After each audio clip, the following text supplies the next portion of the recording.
1 day of players already over here for the PMPL Africa Qualifier Spring 2022, and we still got 2 more days to go, and we're going to start that right now with our second day of play here. My name is Max, and I'm going to be one of your commentators for today, but I cannot do this job alone. I'm going to be joined by, as I said, the African connoisseur of PUBG Mobile Esports. It's DK back with me again. How are you feeling, man, after yesterday? Pretty excited. I mean, yesterday got off to an absolutely fantastic bang coming right on through. We had so many teams stepping up, quite a lot of impressive gameplay coming in. And I mean, I'm looking forward to even more of that for today's games. Yeah, hopefully we're going to have a lot more great action because I think especially yesterday was... I don't think you could start a qualifier any best way than what happened yesterday. In case you guys did not watch the first day of play, I recommend you go back after the show, not now, because you want to stay with us. Okay, we're live. This is more important.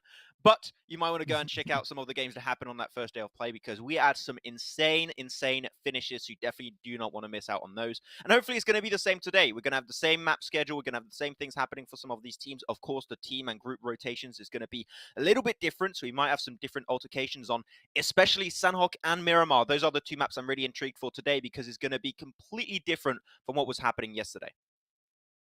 Yeah, I mean, I'm definitely hoping today that we see a little bit more. I'd call it aggression coming through on Sanhok because out of our 5 maps played yesterday, Sanhok was definitely the one where the teams took it the most slow pace, right? Things weren't really going all that fast. It was a little bit more of a more cautious approach, which doesn't really make sense based on the performance we saw coming through on that first Erangel. But hopefully, we'll definitely see that dialed up quite a bit here than in today's matches. Hopefully, yeah. I mean, that Sanhok game was a bit weird. It was a very slow burner, which is not what you would expect in how fast the games on the other maps were going on the Erangel and Miramar. I was like, okay, what's happening? Is this Miramar in disguise? No, it wasn't.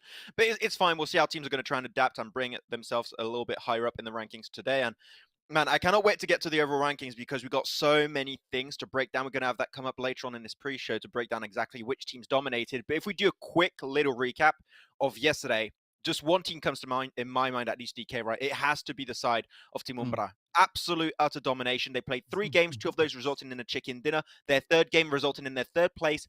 These guys were absolutely on point. Yeah, they definitely stepped it up quite an insane amount, and they finished exceptionally strong at the end of that first day. But again, it being the second day, this is where I'm kind of waiting to see if other teams are going to try and adopt a very similar approach in the games we actually have lined up for them here today. Yeah, and of course, in case you did not check out yesterday's action, once again, that's a big mistake. You should definitely make up for it and watch yesterday's games if you can.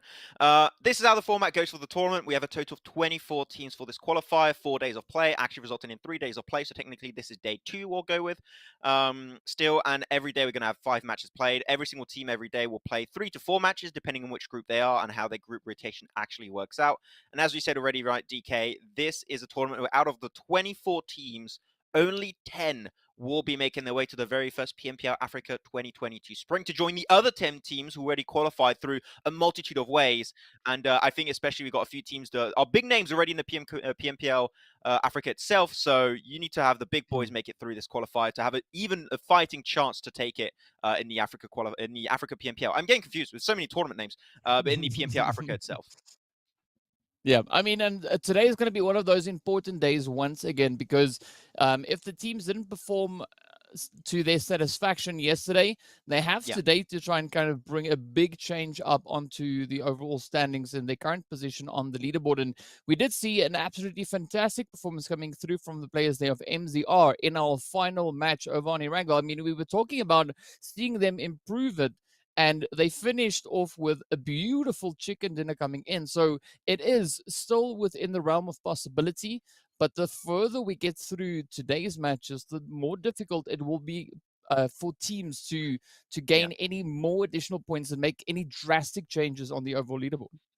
Yeah, they're talking about the last game. I really thought VGS was going to have it for a second, but you know what? Apparently, MZL had it under control. We're going to see also if they can have the point system under control, see exactly how they're going to secure all of these juicy points for themselves. But as we know, if a team knows that these chicken dinners give you 15 points, it's the boys from the side of Team Umbra getting themselves 2 chicken dinners. That's a total of 30 points and 2 single wins alone, plus also 10 points from that 3rd place they were able to get. So definitely aiming for the tippity top of the rankings this time around, which is amazing to see. But as always, that chicken dinner 15 points trickles down right until that 13th position and below, where you get that big fat bubble, that 0, which you definitely want to avoid, and that 1 elimination equal 1 point rule. So nothing's changed. If you watch PUBG Mobile Esports in the past, I don't know, 2 years, you know this point system by now, so nothing has changed. But some teams are really making full usage of that 1 elimination equal 1 point rule here, DK, and are able to set themselves a very high standard in this qualifier. Yeah, and we saw some heavy hitters come through just yesterday. I mean, you were talking about Team Umbra. 32 of their points came in from those eliminations alone, which is relatively close to the amount of placement points they were able to bring in.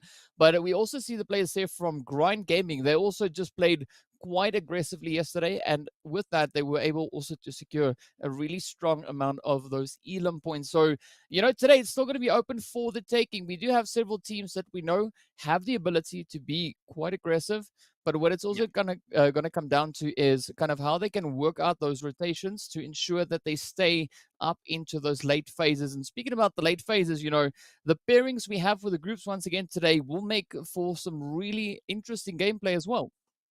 Yeah, because when we're looking at the Sanhok games in general, yesterday it was Group B and C, but this time on Sanhok is going to be Group A and B. So all the teams of Group A, we're going to be seeing on their very first map of Sanhok, which I'm really, really hyped, especially to see how Team Umbra, DROGONS, Blackjack Esports, Aphelion Apex will potentially play through their very first Sanhok in the tournament. So that is going to be a very, very intriguing prospect to witness today. And for Miramar, yesterday it was Group A and B playing the very first Miramar. This time around is going to be Group A and C. So this is going to be the first time we're going to see Group C. So when I'm looking at Miramar in particular and seeing how teams have good macro, one team comes to mind instantly for me, DK, is RTG Esports. Sometimes they go for these wide splits, sometimes a little bit too committed to these type of splits. But if there's one map where those could be super, super strong to get an advantage in terms of map rotations and how you're going to get in strong spots, RTG Esports is a team that comes to mind for me. I absolutely love how they played it yesterday. As I said, sometimes overcommitting to it, so I hope they can improve their timing on that aspect. But I think RTG has a clear shot here to have a really, really strong impact on the first Miramar hit.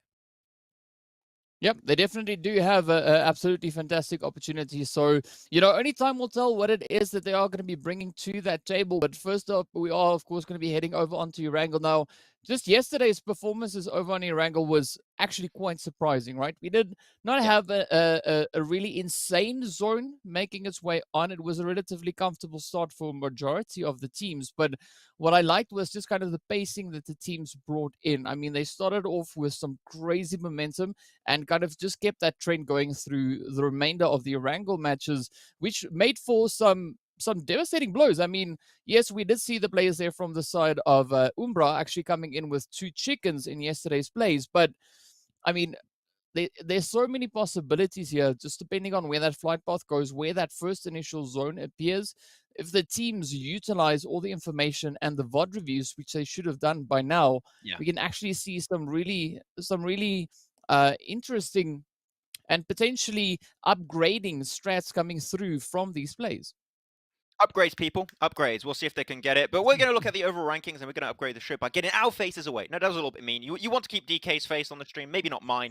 But here we go. The rankings, we mention it time and time again. Team Umbra with those 2 juicy chicken dinners, able to top the tables with an overall 72-point lead right now, which is absolutely insane compared to second place. It's already a significant lead. It's already hard for Grind Gaming, Virtual Gaming, Next Level to catch up to that first place in today's games alone. Even Grind Gaming, even though they're in second place, they got 53, is still going to be a very rough test. So we'll see if Tumbra, it's like just an acronym for everything together. If Team Umbra can witness the test of time. But the one team in this top page that intrigues me personally, DK, I'm looking at is Next Level. They've only played 3 matches, just like Grind Gaming 2, but Grind Gaming's got some really high eliminations in this one. But I think the Next Level, for a team that has significantly improved throughout the day from their first, second, third game, I think that they've changed and adapted every single game in and out, which I do appreciate a lot. And them now able to close off the day in really good fashion, able to stand on 37 points. I'm happy with what Next Level has been able to bring to the table on that first day of play, but I still want to see them hopefully remain consistent with what they showed at the end of the day instead of being a little bit up and down like we saw at the start of yesterday. Yeah, it is definitely going to take a lot of focus to come in from the team side, as they have to, kind of keep their mentality dialed in, and have to Mm, try and maintain any momentum they can build up through these matches, because that's kind of where we have a slight bit of a downfall come in. As teams come in, they have an absolutely fantastic match, and then they kind of lose it somewhere in that one map that they're sitting out on. So they're definitely going to have to look in a way to kind of try and keep that up, keep on pushing. And if we look onto the second page, I mean, there's a few teams positioned on this side that we saw yesterday have some really good runs, but then yep. they lost it a little bit along the way. So definitely, especially the second page, this is where the teams will have to just kind of, grab it all back together, put all their ducks in one basket, and then just push through today's performance. Yeah, try and push her through the performance. That's what we're going to hope and see from some of these guys. Though I am a little bit scared, DK, I'm not going to lie, for Rila Insider and AKM because they both played 4 games yesterday. All of the teams on the second page, aka the best page, that are still playing today are going to be playing more matches than Rila Insider and AKM Esport by 1, potentially 2. So Blackjack Esports, Zero Tolerance, Aphelion Apex, Somalia, Recalcitrant, RTG Esport, they have a very clear chance to overtake Real Insider and AKM Esport. If Real Insider and AKM have a bad day, they could find himself so easily, and I really compressed that enough, they could find himself poorly on the third page. So Real Insider, AKM Esport are teams that I do not want to see falter in this day of play as we shift on over to the third page, and these are teams that we need to see changes from, especially DROGONS. We touched upon them a little bit yesterday, right, DK? But all these teams here, things have not been able to stick, and we need to see some big changes from these guys if they want to have a chance to make it in top 10. Yeah, and I mean, there's only 10 teams, so they definitely have to aim to land themselves in those top 2 slots on that second page. And just looking at the current point distribution that we have, there's definitely not a lot of disparity with regards to the teams and their points. I mean, Rila Insider, as we saw, sitting on 30 points up in 9th place. And if we look to the players there from 21st Century, yes, they're sitting on 1, but that can change in one single game. We could see the players from 21st Century just kind of swap places with where MZR is, or even Yeah. potentially the players there from Rilla. They could just leap their way right into that position. So the teams definitely will have to keep their focus up all the way through, because at any point, any team can jump and catch up with you. I mean, I think the only team kind of safe coming into this first match is Team Umbra, because they are well ahead of Team Grind. Yeah. But the other I teams, not so much. Yeah, I think the team Umbra has got enough of a cushion where even if they have a bad day today, they should still be in top 10. But we'll see. They come in here to make a statement, right? And it's very hard to replicate a true competitive environment. Like scrims are scrims, right? They're cool, they're useful, you can learn a lot from them. But it is not the same ecosystem and environment that you would have in an actual tournament where you got actual stakes in the tournament, which in this case here is to qualify for the very first PMPL Africa in the 2022 season. So very important to see. Though I do have some topics. We saw a few players we'll potentially talk about at the start of the game because we've got the schedule that's ready to go. So we're going to talk about the schedule before talking about some interesting stats for some of these guys. But it's going to be the same map rotations, but the group rotations are not going to be the same. As we said, this is the first time we're going to be seeing Group A on Sanhok and the first time we're going to see Group C play in a Miramar. So those are the 2 maps where we might see some really differing changes between yesterday and today. So those are the 2 maps I'm definitely looking forward to. Yeah, I have to agree with you on that one. It's going to be interesting to see what the battlefield will hold for us, and I'm hoping to see the jungle get a little bit more sweaty, right? Because we know that is kind of what it is, but it was kind of drained. All the moisture was taken out of the air, and it just became a map, Moist. right? So Okay. yeah, it Maybe not was moist. unmoisted. So it was demoistified. It was demoistified, right? It's not a word, but we'll make it a word for today. So definitely hoping to see the teams, particularly on Sanhok, keep it up. I mean, Miramar, that was great. Sanhok, I mean, we want to see that close quarter engagements come through. Yeah, of course. We're going to hope to see those coming on through. But if there's one thing that we mentioned quite a bit yesterday, DK, right, and I'm really happy to see is Mm, that if some hot drops were happening, the game almost instantaneously after that one, the hot drop would be fixed, and that is a great change. As I mentioned a few times during the broadcast on day one, I'm casting the AEL currently, and you got so many hot drops that have mm. not yet stopped, and we're like 5 days into the tournament, and they're still committing to the hot drop, and they keep losing them. Here, that's not the case, and it's only 1 day of play. It's only Yeah. 3-4 games played every single team for every single team. So I think that that's a great thing to keep in mind. So GG teams, making me happy to cast the tournament. Feels really good. But yeah, I think it's time maybe we can talk about some interesting stats. Myself and DK had access to a page to see a little bit of a few numbers for some of the players. And if there's one team that I was really interested in their stats, one player in particular is actually for Rila Insider. Zeke has 9 eliminations, is one of the top damage dealers in the entire lobby here, DK. But, and unfortunately so, Rila Insider are struggling. Which position? They're like on the top of the second page. I would remember because it is the second page. But Rila Insider are in 9th, which they're still in the top 10. You know, they're still, if we stop now, we're qualified to PMPL Africa. That's great. But I think we're seeing how good of a performance Zeke has been able to put on for yesterday and see where the team currently stands. I think they could be a lot higher if they could play around Zeke a little bit more instead of him.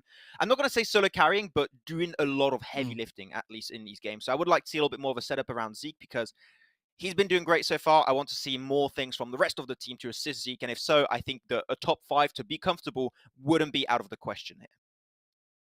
Yeah, and I mean, like Zeke is also the IGL for the team of Rila Insiders, right? So it makes sense. You can see the knowledge, and you can see the kind of tactfulness of him coming through in his performance, as you pointed out. He's been able to kind of find himself in a really strong position in the stats just after yesterday. So yeah, I gotta agree with you. I'm hoping to see a little bit more of that come through on the side there for Rila Insiders, but I'd also like to see them just kind of look to balance it out, right? So I feel like Zeke has kind of set the bar for where the team should be. Now the rest of the players just need to kind of try and catch up instead of it working the other way around. So yeah, today will be kind of that opportunity where they have a chance to try and bring in a few of those additions. But I mean, even if we look at, for instance, like the players from teams Umbra, right? Yes, okay, they're sitting at the top of the leaderboard, but the consistency coming in from them, right? It is far more balanced. If we look, for instance, at our top eliminations from yesterday, just at a quick glance, you can already see just 3 of the Umbra players sitting right up in towards that top 10 position, kind of. Yeah, it's definitely something to keep into account. So I'm trying to load also at the same time the planes because I'm trying to compare things, but I cannot use the stats right now. But the next topic I potentially wanted to jump on here is teams that we want to see significant improvements from. And the team that I had no clue was going to be solo at the end of that first day, for me is Raze. And I don't know if you would agree with me on that one, but Raze in the player and the play-ins that was on day 1, so 2 days ago, dominated to make it into this tournament. They got himself first place in very, very dominant fashion. So it was also a really good initial setup from them, right? You're thinking, okay, they were first place in that one. They should be towards the top, but they're 23rd out of 24 teams right now. They got themselves a 15th place, an 8th place, and a 14th place. Most of their points come in from 4 eliminations they got so far and 1 placement point. I need to see the comeback happen from Raze because even though we said it's a very short-term tournament, you can still climb back up if needed. Raze on a position where I'm thinking if they are in a similar position at the end of today, it's pretty much done. So I need to see a good start from Raze. Raze is the team I'm looking at that I want to see improve the most because if they don't make it happen, it'll be very, very disappointing seeing how good they started this event. But then also the players coming in from 21st Century. I mean, if we look at the match in which they played alongside Raze Clan, they finished a mere 10 points away from Raze. So again, the opportunity is there. The ability from the team is there to perform exceptionally well. But we'd like to see that. We'd like to see them come through with the performances, show us why they are here and why they are deserving of one of the qualifying slots. Because I mean, a lot of these teams that we have in here, we know that these are some pretty amazing teams to have. But who's going to be the team that wants it the most? That is what we're essentially here to see. Which 10 teams here are the ones that are going to be relentless in their efforts to try and lock in those slots? Yeah, I am really hoping that we're going to have some of the teams that deserve to make into PMP Africa actually make it up there. Because when you're looking at the roster of teams, I'm not going to talk about every single team, but you've got some big squads. Like if you watch PMC Africa last season, you're going to see Yonku, Slime 4KT, G3 Temper. You're going to have also the side of Triple Esport. You got some big names coming into that tournament where it is not going to be a very forgiving environment. And if there are some teams that make it, randomly, I'm going to say, by just having some good chicken dinners here and there, and unfortunately they're not consistent, I'm scared that will hurt them. So I want to see the teams actually who make in the top 10 be extremely consistent. But with that said, is ready, ladies and gentlemen, to jump in our first game of day 2 here of the PMPL Africa Qualifier Spring 2022. And it's Erangel, it's the Grassy Pastures back on the screen, and we're going to see how things have changed, have evolved for a lot of these teams and players. But I'm intrigued. The first game yesterday was an absolute banger, so I'm hoping you're even just remotely close to that type of playstyle, and I would be over the moon here. Yeah. I have to say I am 100% with you on that. I mean, already just looking at what we kind of have for this flight path, not an insane flight path, but definitely not a disappointing flight path at all. So the team's still having quite good access to a lot of those regions that they would like to move into. I don't think we're going to be seeing too many substitute positions potentially being played. Well, especially maybe down to like kind of Primorsk, Quarry, Sosnovka. Those regions are still accessible. It is just going to take a little while longer to get there. Of course, you've got to stop, grab a vehicle, and then rotate on from there. But I mean, I think the most interesting thing here is going to be what that first initial zone will bring in, as we do see already a few teams starting to move up in towards that North George kind of region, North George, South George. I'm hoping the zone kind of throws a spanner in the works here. I hope so too. I think it will be interesting to see how some teams will try and adapt to that. Especially if we have a Northern Circle. One thing that we didn't see yesterday too much, and I did hit upon that point quite a few times. I want to see Zero Tolerance Skill make more usage of the cube position east of George Pole. I think it was a great opportunity. Not this game because the circle's not over there, but if it was, it would have been pretty good to see. This is a circle where normally you would have think, oh, it's going to go George Pole. Sorry, no, it's not George Pole.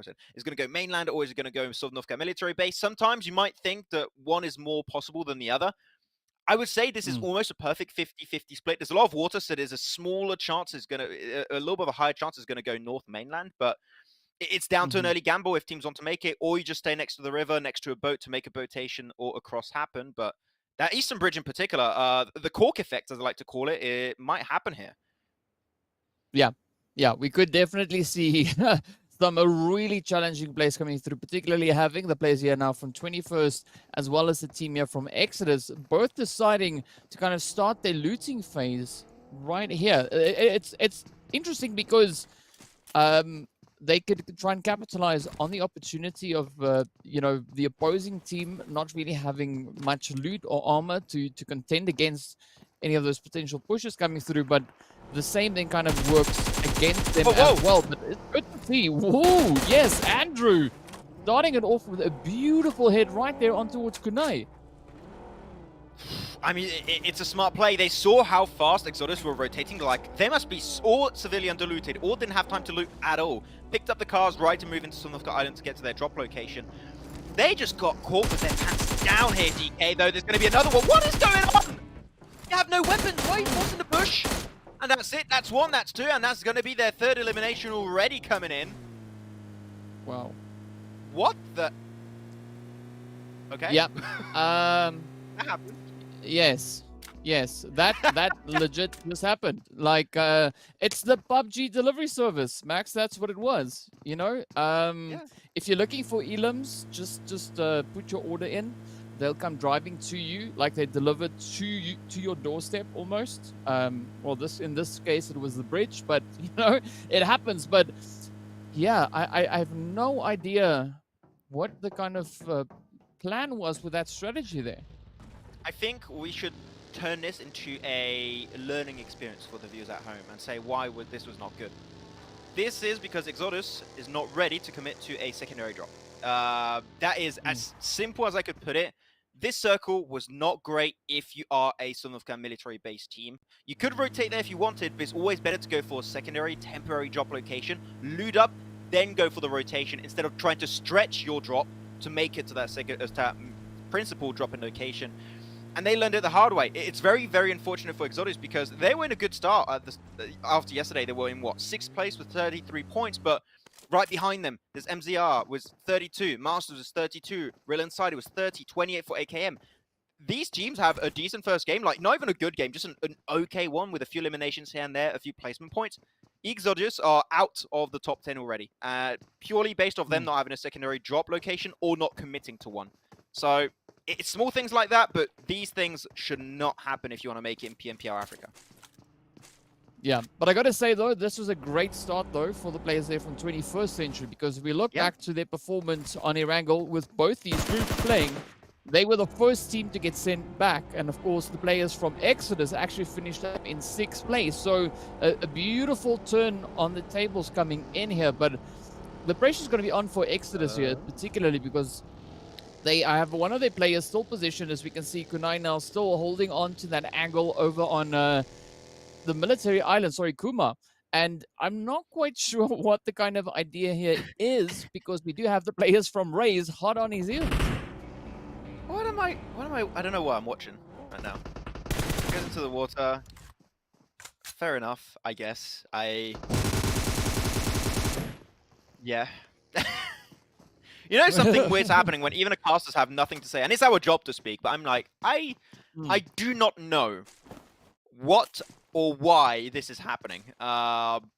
We'll see. I think it's okay for us to start talking about other things. 21st Century, though, did, after their initial drop location west of Milta, get the loot, moved into Sanhok military base island, into military base itself, so they're going to have all that loot for themselves. Otherwise, no hot drop is currently happening for these teams. So the main focus is going to be on Kuma. That's going to be spotted away and normally eliminated, because he's going to breathe at one point, but breathing's illegal in this scenario.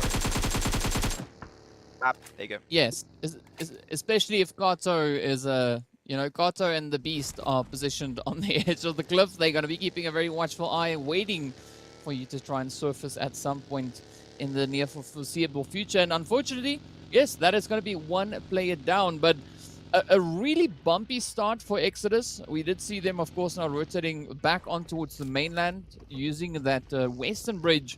But Recalcitrant, as well as the players there from SYR, are also now heading in that exact same direction as we see them now on screen. Let's see how it's going to go. Super Young Stars also crossing and getting closer and closer to the two remaining players of Exodus. I'll see if they can try and get that one a little bit going their way. It's a nice position here, playing towards sandbags in Longwood. Good little bit of information gathering towards the more southern side. Love to see it. The Phase 1 circle is about to close up, so teams are already starting to be on the move. The northern teams, looking at Team Somalia, you're looking at ZTS, you're looking at Blackjack, already making their slow rotation in. But a lot of teams can currently see, well, we can see on a mini-map, but you can't, but it's fine. It'll appear when the circle shifts. A lot of teams are hugging the northern side of this river to, as we say many times, right, facilitate next rotation. If it's a hard commit over to Sovnovka, or if it goes mainland, they might be able to pick up a few eliminations of teams rotating late. We'll see how that's going to potentially pan out, though we did see, unfortunately enough, one team get eliminated, and that's game over for Exodus on their first game. Yeah, a very unfortunate start there for them. But, I mean, okay, so I'm not going to lie, though. When I said that the zone could throw a few spanners in the works, I was looking down towards the southwestern side, and that is exactly what we got with regards to the phase. So I'm currently a very, very happy camper looking to see where this phase is. It is, however, making it particularly difficult for these teams. As you've pointed out, we see a lot of teams just hugging the shoreline of this waterway. I mean, even the players here from Super Young Stars are trying to find a good position to pull into, but we got the Recalcitrant right up ahead. We got the players from Magic coming in from that western side. We've got the Rage on the opposite end of the bridge. So things are looking pretty tough at this current point in time. Yeah, I'm thinking for Super Young Stars, like Super, so you got the S, Young, so you got the Y, but Star starts with an S2. Shouldn't they be called SYS? Maybe there's a silent R in there. Well, are they French? I don't know. I don't know if that's what that works. Okay. I'll see. I'm just thinking. But after SYR does sound a lot better, so you know what? I can't argue with that one. But here we go. The Phase 2 circle pops, and it goes a lot more towards that mainland area. Center's going to be towards a Longwood position, so that's where SYR currently stands. Same for also Recalcitrant. So you got some teams already in a very strong position. No big need to move around those spots. But I'm looking over to the more eastern side. RTG, DROGONS, MZR, Blackjack. Those are teams that might have to make their brain work a little bit harder to make sure they can find their entry point and be safe entering the circle itself, because it's not going to be that easy one. Joker's got to be careful. Card takes a little bit of damage as he gets pushed away by zero tolerance skills, but luckily enough will make it pretty much unharmed. Yeah, that was a good bit of scouting coming through there, but in fact, it seems like the whole team is busy looking for position to pull into. But I just got to point out quickly, though, we looked at the map, right? We saw the players there from 21st still holding up in military base. I think that is actually a really good play coming in from them. Seeing that they've already got 3 elims, they're looking to add more points onto the leaderboard, and we know that they are in dire need of that. So I think currently for them in this current situation, that is a big brain strat. Just kind of trying to keep themselves out of harm's way for the time being, waiting to see what the teams are going to be bringing in, as we see already the kill feed starting to line up with those engagements. And I mean, we're actually seeing quite a big convergence now coming in from a lot of teams rotating past that kind of Potato Hill, Pachinki region, heading into a more central region. And a big change that we saw in comparison to yesterday, aside from the shots coming in from Reverb, which you were wanting to see yesterday, is the fact that the teams are not playing edge. They're all starting to move to the center a little bit more. Yeah, a lot more central, which I am enjoying to some extent, is really nice. But it seems like teams are rushing without really scouting onto the more, as you said, Potato Hill, Pachinki area. So there has been a few clashes. Umbra did lose Shadow End. Shadow End, actually, with Morteza, are some of the top 2 fraggers of the entirety of the tournament so far. So probably not a player we want to lose this early on, DK, if I may assume. So a little bit unfortunate for them, but it is Umbra. We'll see how good they can hold on as now a 3-man crew, as they are playing Pachinki Hill itself, so really good scouting area. But I want to go back on what you mentioned about 21st century this time, DK, because you said, no, they're taking it passive, they're taking it slow into military base. I would love to see a little bit more than just waiting for things to happen. I want to see them scout on the mountain that's just down southeast of the Western Bridge. To scout and just have information, is there going to be a gatekeep happening? Because if I'm looking at this circle, I'm thinking, it's no way it's going to end on Millie Island unless it ends on the bridge, which should not be happening normally. So I would like to see a little bit of premature scouting from these guys to try and set themselves up, because otherwise they're going to be caught with their pants down like it happened to Exodus earlier, and you just don't want to see that happen. So scouting, very, very important when you know as a fact you're going to have to cross a bridge later on in the game. Yeah, I have to agree with you on that. Definitely a bit of scouting would do them really, really well. But we do see them now starting to mobilize. Yeah, they're heading towards that bridge, heading to that exact mountain that you were talking about. So maybe there's like some psychic connection here. I think that's probably the situation, because yesterday we asked for MZR to step it up. They did. Now we were talking about 21st century, and they are. So, you know, like, I think we've got a thing going here. So it's a little bit weird, but like, I'm not going to complain. It's working. We're getting the action we want. So, yeah. Ooh. And you asked for the bridge? Well, you didn't directly, but you said it, and there it is. I said the only way it would potentially end on Sanhok Island is if it ends on the bridge, which it could happen, or we could have a TED finish. I don't know if you're aware of the TED finish. Have you heard of the TED finish? Have you seen it? No. No? The TED finish ends on the small little rock that's, technically speaking, right now you would say it's east of where Recalcitrant Team currently are playing, so it's right in the water, and the circle can actually end right on top of that rock. Oh, yes. I've casted 2 finishes like that in the past. It can happen, it's rare, but this is what the circle typically looks like before that happens, so something to keep in mind. There is a small chance, but I don't think teams are going to commit like at phase 3. That's more of a hard commit if you get towards like phase 7, 6, 7, when you know, okay, that's going to happen, we can't avoid it, so let's move in. Yeah. Well, yeah. Oh, I see some laughs coming in for the demoistified word that I just came up with a little while ago, but whatever. Yeah, so RTG, once again, finding themselves in a very interesting position. I'm liking the fit coming through with here. So we need the players there from MZR as well as Grind now starting to push in from this eastern side. So this could also, especially if the zone is going to be going to where you said it could be heading that kind of TED finish, I think this could also be a very beautiful setup even for the study of RTG. I am, though, really enjoying how Zero Tolerant Skill are playing their position. They got himself a great 2-2 split. 2 players north of Longwood in the little compound with the warehouse, and 2 players Longwood itself, which you're just maximizing the scouting done, and also it's a very easy rotation if you have to regroup. So Zero Tolerant Skill definitely trying to set themselves up for success. I'm enjoying it. The RTG, nice. Ooh, very small player split. Why do you peek like that? My man's pre-firing, and he's just like, I'm going to peek exactly in his line of fire. Oh, man, at least he doesn't get knocked, so that's fine. MZR can normally get things healed off just in the nick of time. But I really like RTG position here. They've got players looking over to the northeastern side, making sure that MZR does not actually close that gap to go for a push, while also having players looking towards the riverside and getting maximal information input. This is what I love of RTG, is these kind of splits, proactively get information. Just, I hope that when they get breached, they're going to try and regroup if that happens, because I want to see more team-wide effort when they go for fights. And maximum effort, right? That's what we want to have in as well. And of course, speaking about maximum effort, that is what we see coming in over on this western side as BJE, the players coming in there from the side of SYR, also start running up to into a little bit of an engagement here. And I mean, this looks quite interesting though, because we've got quite a bit of a fight now starting to break out between the teams, and the southern side could be quite difficult, quite tricky, holding. I think you see the shots now once again flying all the way across, but I don't know. I mean, Team Somalia also in a very difficult position. Well, this circle is going to be a tough one. It's not going to be a TED finish, but it is going to be a beachside finish east of Ferry Pier. So not many strong positions you can really hold on to playing the beach itself. So one spot I would personally recommend, maybe for teams that are rotating late away from Sanhok Island, would be to go on the undersection of the bridge, north of it, actually, in fact. So that would be a really good option. Get really close to the Recalcitrant, though some breaches are happening. Umbra are going for their own respective breach. Team Somalia are trying to stop teams from pushing in, but Recalcitrant versus Umbra, that's the fight I'm focusing on right now. Umbra taking one casualty, wasted one of the top fraggers also of the tournament out of this one. Hopefully Morteza can hold strong, but that was a very desperate push from Umbra. Not much is going to come of it, and that's it. Umbra get eliminated from 15th as they fall from grace. Well, Banana coming in with a fantastic hit, just a great a bit of assistance. Like, I was waiting the whole day to say Banana.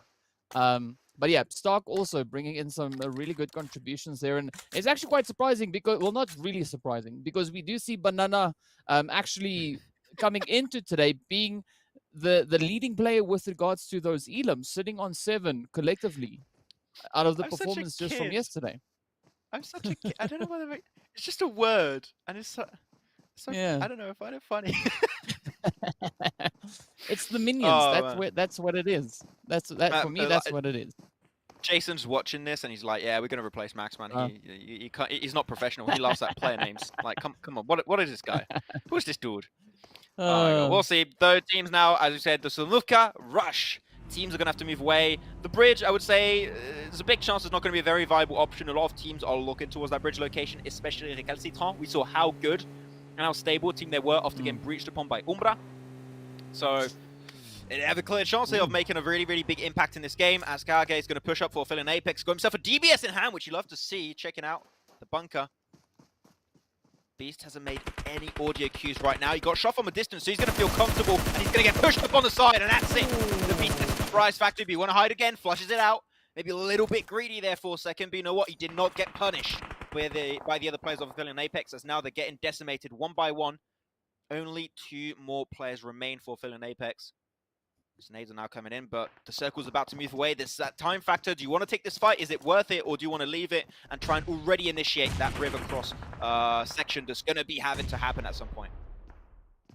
Oh, some really healthy plays coming in there from 21st Century. But now, if we quickly jump over towards the players here from Next Level, they are going toe-to-toe with MZR as the blue zone is forcing its way on through. MZR now trying to clear it out. And again, a good approach coming through from them. They're looking to capitalize on their performance in yesterday's final match. And so far, they're looking to hold on, but up they go. Next Level, the team we're looking to see dial it up. Only having 1 elimination to their name so far, Unknown. Now trying to defend everything for them. It is down to the final 2, I believe, on the side there of Next Level. But are they going to make it, though? Because, I mean, Unknown, he's very, very mobile up top. Oh, man, this is such a tough one. I think that Nawi is also getting shot from the window. I don't know if you saw that for a second. Unknown was very smart. And oh, wait, actually, I'm going to take that one back. No, Paradox is going to go for the engage and hide his way behind. Spots him through the smoke and gets the prey. They're all going to be burning right now. But there was a smart little thing from Unknown. I don't know if you spotted away. He picked up the gas can because he knows if a grenade comes in, that's going to do double damage and he's going to get instantly knocked. So even though he got knocked instantly after, very unfortunately so, but taking that the gas cans away from position like this is really smart to make sure you have a more of a safe environment to play from. But you must be kidding me. These, I said we were going to have tough circles today again like yesterday, but this is just taking a mick now. 50-50 split with mainland on the river plus water. It's a good thing for the teams that were rotating late from Sanhok, like 21st Century, like also Rage, because they get raised because they can still cross and wait in the water. But for the teams on the mainland, they are only going to be able to play the beach unless they're able to take that position away from Recalcitrant. This is horrible. I hate this.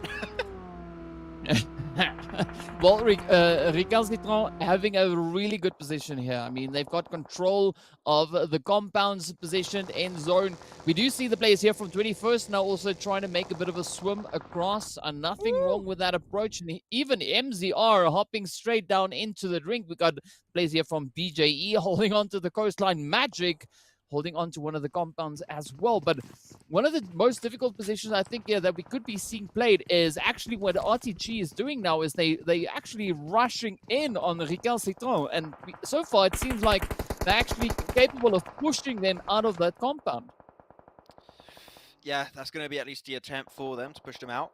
RTG could have the opportunity to breach otherwise, breaching from the western side where SYR currently stand. A little bit more of a trickier task at hand, but they could commit, and we could see a sneaky third party unfold after that one. But we know the circle is not going to end on the bridge, because the center circle cannot be on the bridge currently with this. It's going to be a clear northern or northwestern shift, and that's where teams are going to try and set themselves up. RTG, though, one player knocked, still have 2 more remaining. There's a safe option to go under the bridge, but 21st Century are slowly but surely eking their way forward, getting closer to that spot, so it's not going to be safe for a super long period of time. A super young Star, sending already 1 player in the water, so this is going to be apparently the backup. No, it's not. No, it's actually DROGONS. What am I saying? It's DROGONS to send it in. He's a solo player. Going to try and get as many placement points as possible. I cannot complain. That is definitely a viable strat, and they do not have the numbers to go for these pushes.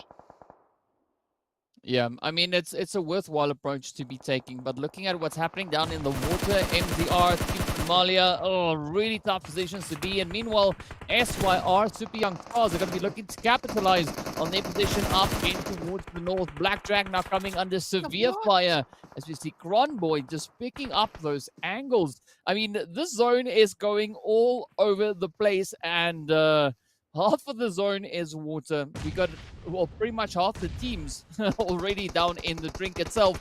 And we do see the players here from 21st and RTG now just bringing in a little bit of that bridge troll play. But, I mean, 21st is sitting on 4 players still, and they've got 6 eliminations to their name. So this already has been an absolutely beautiful step up for them. They are in the healthy points where they want to be, but now they got to try and finish at least well above that 8th position. But look at this Lordy just lasering through, and with that 21st now could potentially get taken down to only 2 remaining players.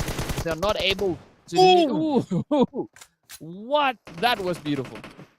Hell yeah, Andrex. I think that there should have been a lot more smokes on 21st Century to go for a push like that. I don't know how much they have remaining, even if they have any at all. But that one smoke, it's not enough 21st Century. We need to see, like, 10 smokes thrown, or if you want to make that push happen. Okay, maybe not 10, but a minimum of 5. 4 or 5 would be the minimum I would like to see used. SYR, they see it, the smoke coming out. This alerts them that this team of Recalcitrant is ready to move out.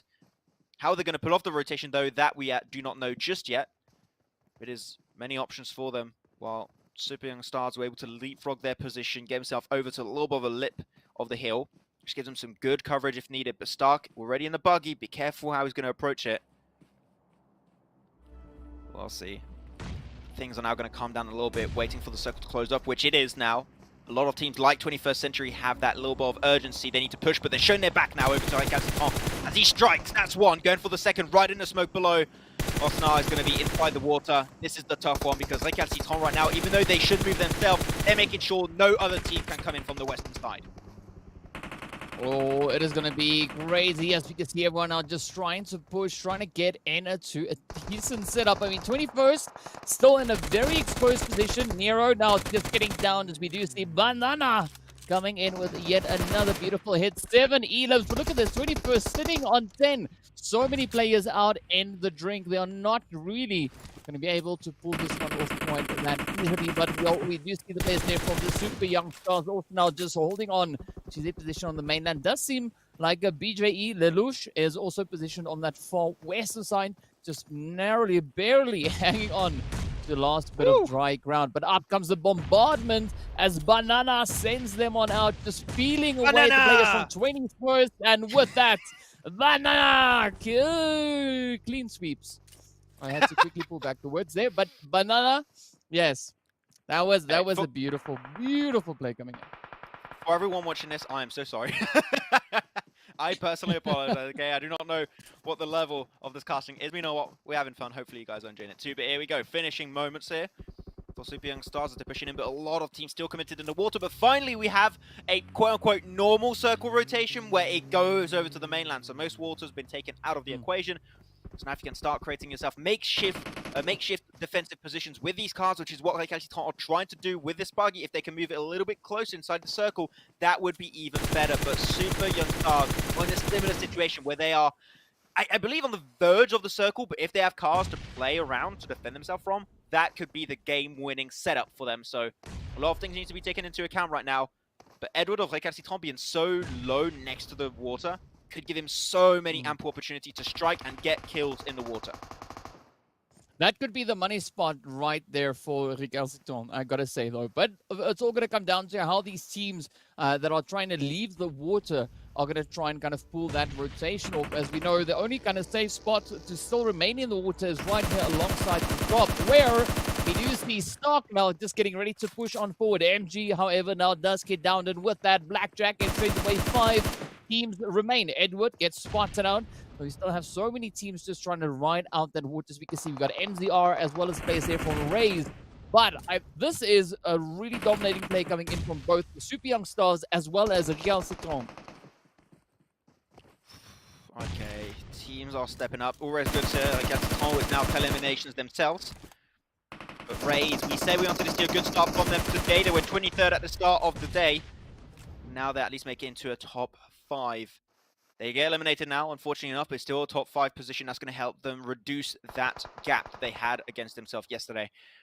MZR committed to the water relatively early, DK, so the fact that they were able to outlive most teams that played the water is definitely a good ord for them. ZTS also zero tolerance skills, eking their way forward, have a few smokes to hide behind, which is great, but Super Young Stars with that card, that is a huge position to fight from as they finally get the knock onto Banana, and he's out of the game. Oh, all right. Okay, so the cringe is now done. We can't cringe it up anymore, but it's okay. It's okay. It's fine. We got Lord here, of course, getting ready to play alongside Skydo. Oh, up comes Skydo, quickly trying to let it fly up into MDR, but down goes. Oh, trying to hide behind a little bit of those. The seashells not really paying off as we see Skydo now getting sent away. MZR also still trying to play the edge of the coast. Yep, Paradox doing a few push-ups on the Beast. Albi, meanwhile, is going to be trying to find that angle on towards Stark. And with that, the molly pays off. Yeah, the nade hits and the molly hits right after. Great to see from the side of Albi. Here we go, now they're pushing. He hears the gunshots. He might be able to just spot Lord, but he has another bit of utility. So that's another molly. Is that a nade? We'll see where he's going to throw, but that might be an easy knock for him. Paradox trying to peek over the side. Doesn't get damage just yet as Lord does indeed get taken away of the game. He's eliminated in 3rd place. Now it's going to be top 2. We'll see if they can get it. Super Young Stars finally pushing. They have the man advantage. It's a 3v1 and no one takes us away from Super Young Stars as they secure game number 1 of day 2 of the PMPL Africa Qualifier. I mean, that's what we wanted. We wanted to see a super challenging zone, the team stepping up to the plate, stepping up to the challenge. It was a crazy challenge, but I mean, what a way to start off the next day of play. I mean, this was just a beautiful performance coming in from the Super Young Stars, as well as MZR, and then, of course, zero tolerance skill. They made it all the way up to the end, but even Recalcitrant brought it all the way up. I mean, 21st century, they came into that 7th place finish. I mean, what more could we ask for the first match of the day? Yeah, you couldn't ask it for any better, really. The teams that we wanted to see step up, we talked about MZR. We said, can they also remain consistent from day to day, right? Because they improved throughout the games yesterday, and we were like, okay, that's great, but we don't want to see them go and revert back to the playstyle that was not working at the start of day 1. And they did not. They got themselves a really strong finish here, even though it was a very unusual water finish. They had a game plan in mind, and they played to it in really, really strong fashion, which is always good to see. I'm happy to see teams like, Recalcitrant, they were in 15th position at the start of the day, was 19 points. Here they do get themselves a lot of eliminations, plus a 4th place. So they're going to definitely step up, maybe even put themselves in top 10, I believe. I think this game puts them actually in top 10, so we'll see how good that's going to be for the side of Recalcitrant. And you talked about 21st Century. I'm looking at Raisin being like finally a decent result, making it into top 5. Only 2 eliminations. You know, we would like to see a little bit more, but it is a water finish. They had a game plan just like MZR and committed to it. But we have seen some teams that needed points finally to get it for themselves. But we're going to be able to see exactly how many points were taken home by these teams on game 1 on the game rankings. And we're going to be able to see that first place for the side of Super Young Stars, 23 points. A good way to start day 2. Yeah, definitely a really, really good and healthy way to start it off. I mean, MZR, the players there from Super Young roster, coming in with some heavy hitting points. Recalcitrant coming in with a 20 points, the 21st, bringing in 12. But, I mean, look at that. The Elam points, double digits. That is what we want. We want to see teams improve. And I really feel like the 4 teams that took these top slots, they brought in a lot of that improvement, but also included in that is going to be the players there from Zero Tolerance Skills.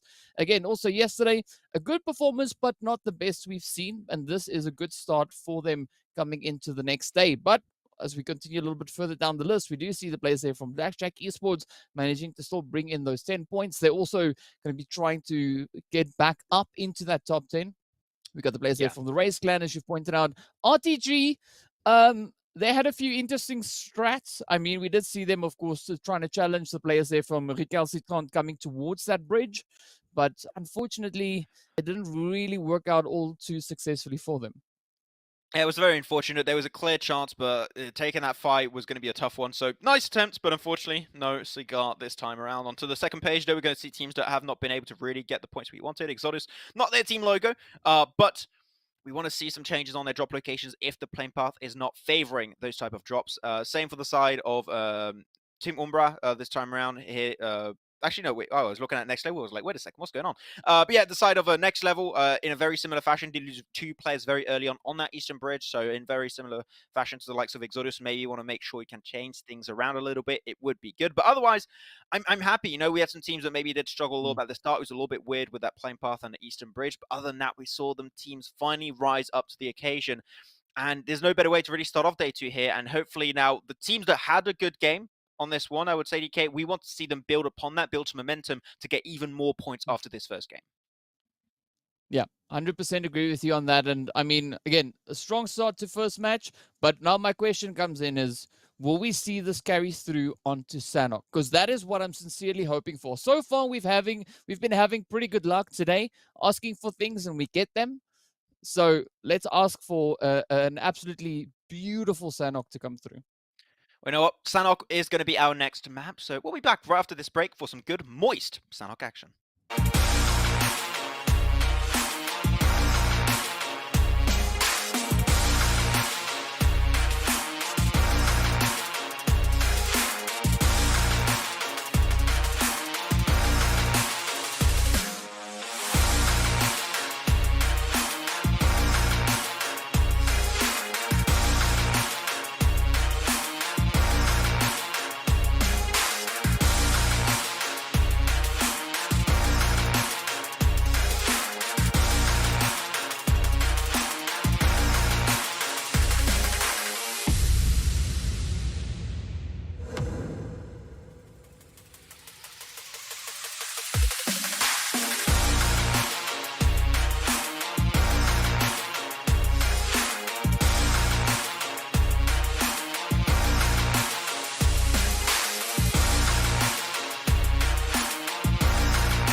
Normal circle, normal circle, normal circle, normal circle, normal circle. Oh, hey guys. Sorry. Hey guys, welcome back. Sorry, I didn't think you would see me right there. We're ready to jump into our second game of the day. It's going to be Sanhok, and we're hoping for a normal circle. We'll see if that's going to happen. But before we do dive into anything with GK to talk about what happened that last game and what might be happening this game around, we do have an official announcement to make for all of you guys at home right now. It's not the best, but unfortunately we have to make it. After the breaking of a rule by Rila Insider, they have unfortunately been disqualified from this PMPL qualifier entirely. So Rila Insider will not be participating in any future matches for this PMPL qualifier for the spring season 2022. But yeah, that's it. It's unfortunate to see them go. They had a good start of the tournament, so we'll see them hopefully come back in the future. But now, DK, focus on our next game here. Sanhok, we said it, this is the first time we're going to have some teams of Group A played out. I'm looking at Team Umbra. I'm hyped to see especially how they're going to play this one. Yeah, it is going to be quite an interesting one because this is also going to be the first time that the teams coming in from Group A are going to be playing over on Sanhok. I mean, Group B, they've already had their chance yesterday, so we could be seeing a little bit of a dominating play potentially coming in from those Group B teams. But this is where I'm hoping that Group A kind of really brings in that storm, that fire, just to, you know, bring the moistness back into the jungle, and instead of demoistifying it. That is what we want to see. Want to see Sanhok played the Sanhok way, and of course, you know, a normal zone. That would be nice. And I'm going to keep my fingers crossed the entire time we cast it. Just a normal one. We had some good starts. We had a bit of action happening towards, I think it was Cap Alpha, and we had also some Ruins early fights that were happening. So I'm hoping that those in particular are going to be looked at and fixed by some teams. So we'll see how these teams are deciding to drop on this one. But it's time for Game 2 here of Day 2 for the Africa PMPL Qualifier. And let's see how the action is going to go down here. This playing path already looking pretty good, right above bootcamp, but I believe, just like yesterday, that my dream of a bootcamp early drop fight is not going to happen. Even though it's so weird, I contradict myself, DK, because I say I don't want early game fights unless it's bootcamp. It's like the exception. So I'll allow it if it's bootcamp. If it's not bootcamp, I don't want it. Well, bootcamp or potentially by none. Right, those are two interesting positions, and they're also relatively close to each other. But I'm curious to see whether or not we're going to have any teams potentially moving up on towards that bootcamp hill. I think that will all be determined once our normal zone appears and the teams see, oh, okay, cool. They could potentially be teams positioned over in towards bootcamp, as we do see the players there from Team Umbra now starting to make their way on in. But again, we do see a very healthy spread coming in, and who should we talk to about this, Max? It's a healthy spread. That's all I can tell you, man. It's like Nutella on a piece of bread. It's like it's a good spread. I like it. It's very even. But I'm not liking, unfortunately. Yes. Tell me. Tell me. No. You about to say it. I'm not going to say it. You about to say it. Which one do you think I was going to say? Tell me. Which one? That round part. That round part. The circle normal. The zone. Yeah, it's okay. No. It's not. It's yeah. It's normal. Why do you say this is not normal? Is this bad? Is this evil? Is this an evil circle?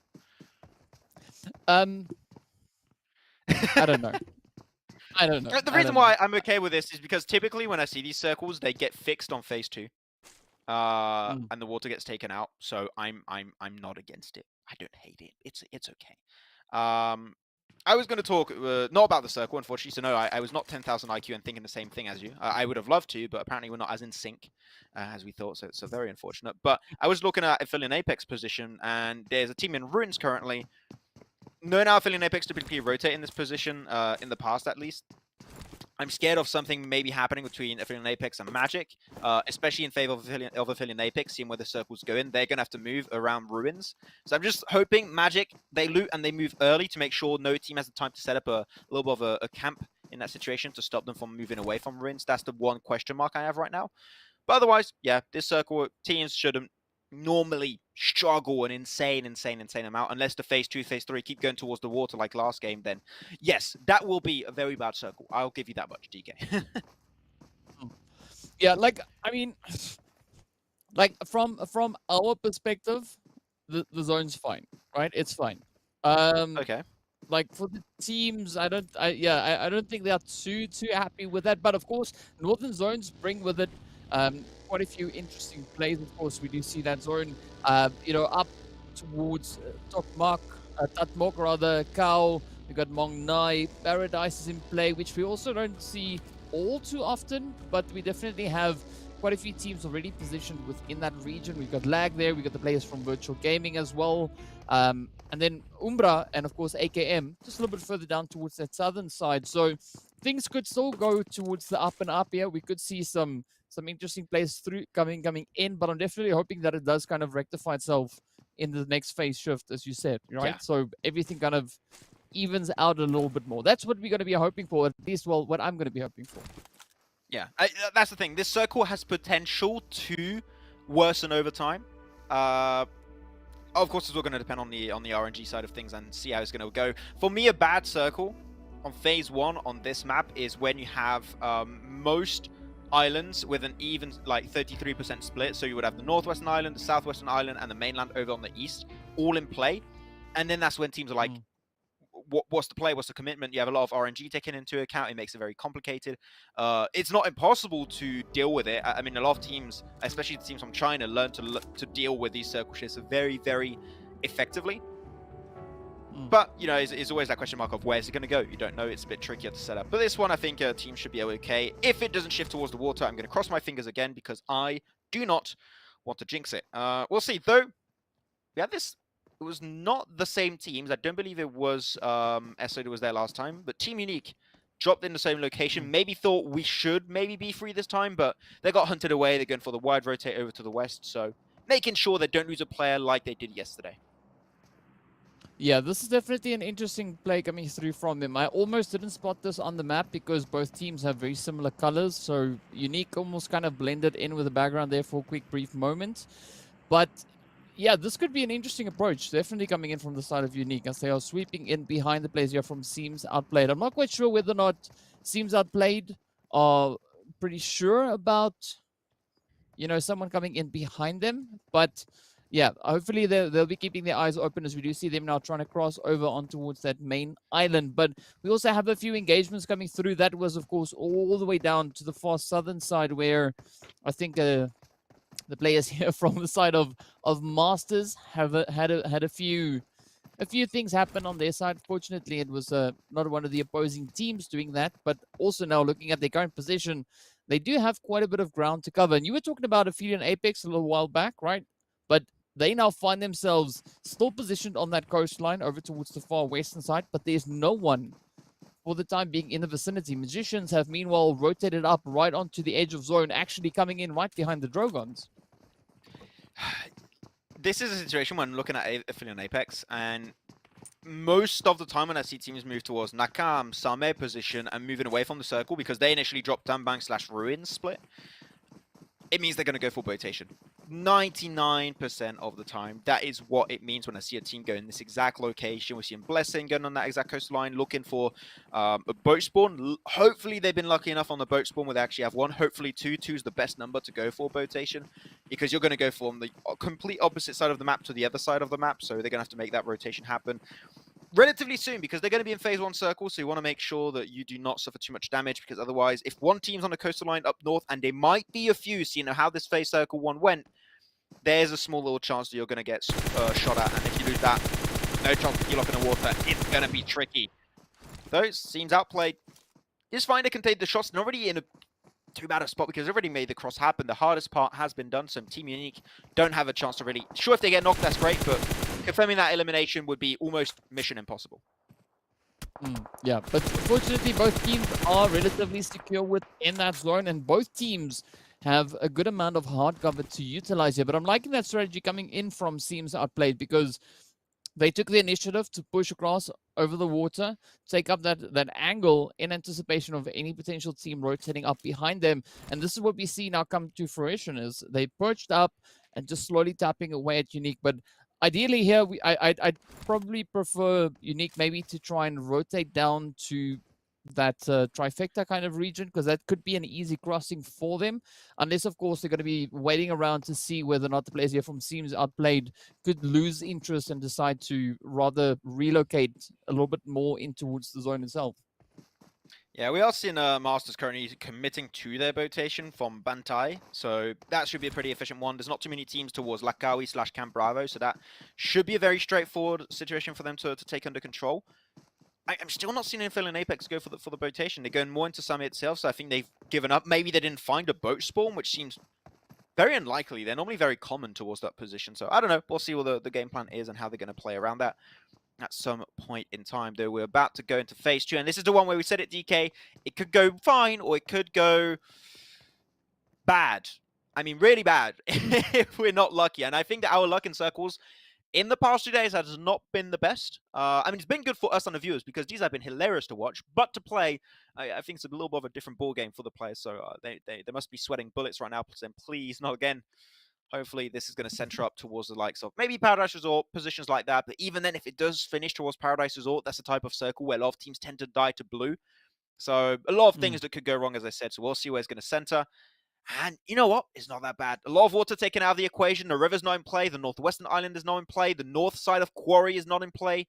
A lot of tricky things that could have gone wrong for some teams already out of the equation. So I'm looking at this. I'm like, you know what? I'll take it. It's a small W of the day. I'm there with you. All right, like I'm satisfied with where this phase has moved into. But of course, looking at the positions that we have currently coming in for the teams situated already within that zone, I do think this is the point where Blackjack could now look to capitalize on them being so far towards the north. I don't think there's going to be a lot of teams really suspecting anyone to be currently positioned up there towards Mong Nai. And particularly even where we see Zane and MG just holding their angle all the way far north. But I mean, Lag, they also have it quite comfortable. No one really contending with them over in towards Cal, but we do have the players there from Seems Outplayed now starting to venture a little bit more in towards the zone. But where I think the aggression or the engagements rather are going to be coming in from is going to be towards that kind of Bun Paradise Resort region, as we do see a nice big concentration of teams all situated there. Yeah, I fully agree with your point there. Ban area is where things are going to get tricky, especially for 21st Century, because they're going to have to wrap around ban. You're never going to cross ban unless you're Team Unique and you're playing in Game 2 of yesterday. It might work out. Otherwise, the odds are things are not going to go in your favor. So we'll see how 21st Century can make that rotation happen. I do not know if you saw what happened for Aphelion Apex. I know I'm talking about Aphelion Apex, and we haven't seen them on camera for a long time. I apologize, but they just went to Bantai to look for a boat. And Masters just took the boats from that position, so like they must feel so unlucky with the boat spawns. But no, it got yoinked away, so it's under the control of Masters. I apologize, guys. We'll see how things are going to pan out. But on this, well, they found so many good positions available that could be good. Oh, they found you. Oh, yeah. Well, they did. Yeah. Well, only two. Half the team. Yeah. Jet ski. Half the team is moving. The other half. Probably trying to pull off that blue zone heel strat. It is a little bit of an early start to that, and I'm not quite sure they've got the meds to make it all the way through for the remaining minutes we have left on that timer. But, well, only time will tell. But also now, if we're looking towards the zone, we do, however, see the players there from 21st, as well as Recalcitrant, finding themselves a little bit too close for comfort. But, of course, the DROGONS on a nice potential Overwatch angle there as well. Yeah, it could be pretty insightful to be in that position, get a lot of intel for themselves. So we'll see how that's going to work out. I'm surprised we haven't seen any teams go on that little hilltop, you know, in between Chaos / or in between Tatmok and Paradise Resort, should I say? To be a bit more precise, I would like to see maybe Team Unique move in there. They have yet to really make the rotation happen. They're just right now at this very moment crossing the bridge from the northwestern island over to the mainland on the east. So there's a clear opportunity for them to put himself in that position, but we are also seeing some other teams slowly getting close to that position. We're seeing Faluji and Petrox currently moving in that position himself for VGS. So I think that the strong positions that were not taken over are actually being focused by a few teams that have been there for a long time and actively scouting, which is good to see. But yeah, the circle's about to shift once again, and I don't think there's a lot of really bad circle shift that could happen unless it centers on Paradise Resort, which I have the impression I jinxed it. I haven't seen the circle, but I have the impression I already jinxed it. Hopefully not, but okay, yeah, I did. So there you go. Yeah, great. Love it. Great. Thanks, Max. Thanks, Max. Welcome. But this is now where that position is going to come in handy. The one that we're talking about between Tatmok And of course, Paradise with that little hilltop. But speaking about hilltops, we do now also see the players here from Esports and the Recalcitrant fighting it out to try and get up into zone, but also the DROGONS players there from Magic as well as your killer is. So several points of contention now coming out as the teams are getting ready to reposition back into this next zone. Reposition is going to be very important, as you just mentioned. We'll see how they can try and get those positions. Team Unique are gunning exactly for the overall area I mentioned, which makes me very happy. But here we go. This is a fight happening between DROGONS and Magic. A bit of back and forth. DROGONS have a lot of sneaky off angles, so if Magic try and make the cross from one building over to where Easy currently stands, Superior should have the superior angle. So Magic's got to be very, very aware of their surroundings, and they have two other players on the other side. Are going to be granting that information. Superior takes a little bit of tick damage. He got spotted away. So Magic are now in a little bit of a safer position because Superior does not have much control, as you might expect. Sans instantly knocked away.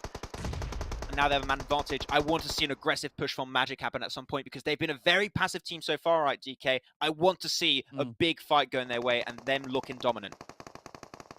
Yeah, I was about to say the DROGONS have a really good coverage looking at how they are spread out on this hilltop, but I mean, Magic, they're just trying to one-up them, just continuously pushing up, picking away at the DROGONS. You can see Superior now quickly having to try and just mend that health bar, but oh, up comes the rush.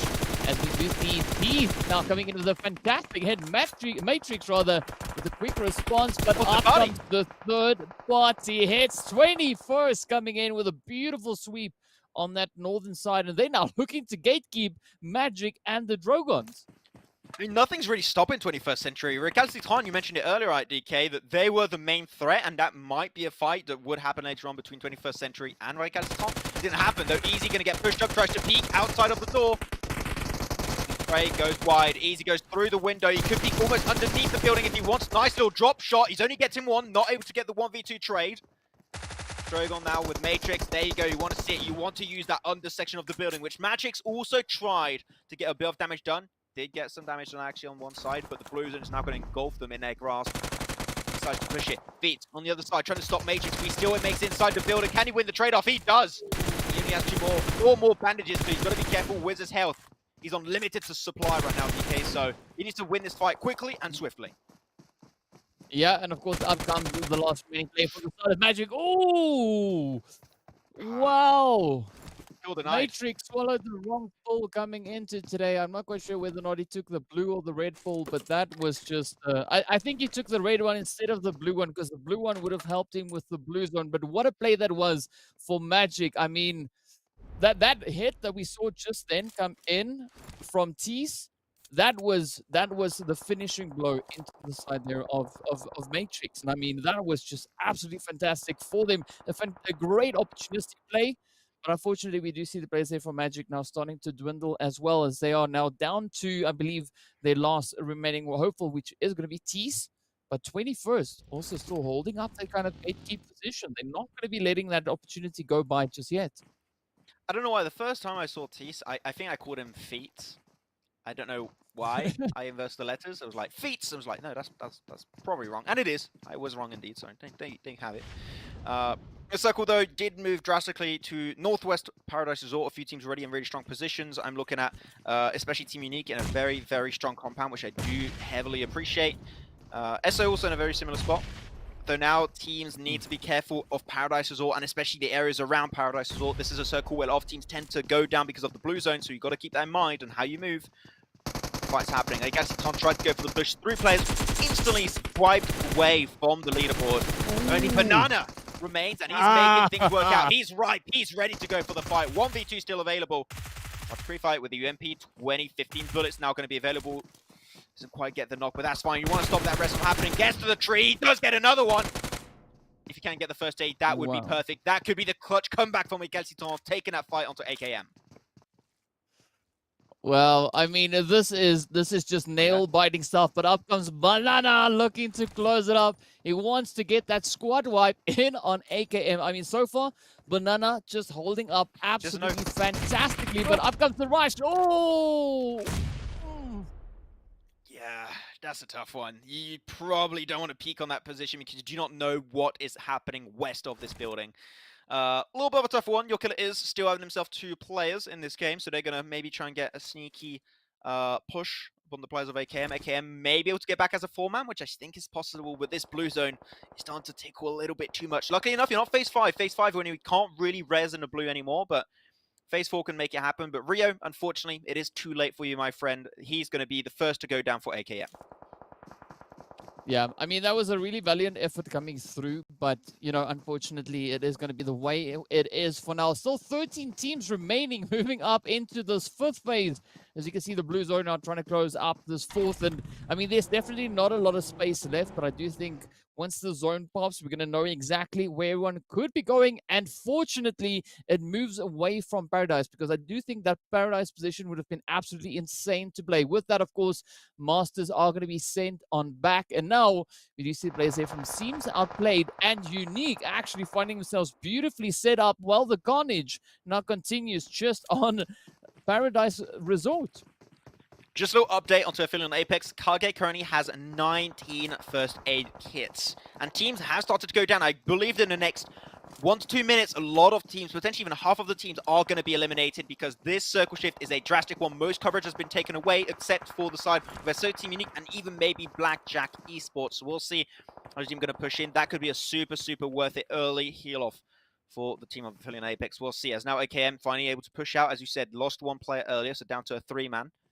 You're going to have to try and cross, make it next to the road, while teams like VGS and 21st Century are slowly but surely pushing out of Paradise Resort. Things are about to get real spicy here, DK. Yeah, definitely is. And of course, we do see the players there from Blackjack now feeling quite a bit of pressure come in as Lag are looking to push in from that northeastern side. But the fighting also continuing over in towards Paradise. We can hear the shots onto Blackjack off in the distance as Lag now look to descend down upon them. But of course, look at the positions. Umbra all the way down south, up into Russia's Virtual Gaming trying to close it out. AKM now getting caught out in the rotation. Beautiful shooting coming through there. As Farluji steps on up, will he be able to close it in though? We do see Yafoz position up in the blue. This blue zone, oh, is so devastating, but what a beautiful opportunistic play that was. I mean, you gotta look both ways before hiding behind a rock. Yeah, exactly. Gave it a fair try. El Chapo also committing to a heal off. So a lot of teams going for the heal off strat this time around. Shot's got to be careful. Hide behind for VGS. They've been in the era of Paradise Resort for the longest time, DK. So that means in terms of meds, utility, everything that they need, they should be pretty damn set up. Look at that tier 3 helmet, tier 3 vest, taking 0 damage so far and still with 8 first aid kits. So if they don't want to move, they don't really have to. They can try and survive a little bit longer. Wait for teams to move in before making their play happen. Blackjack there, as you said, under pressure from the side of Lag, but also the third party's happening.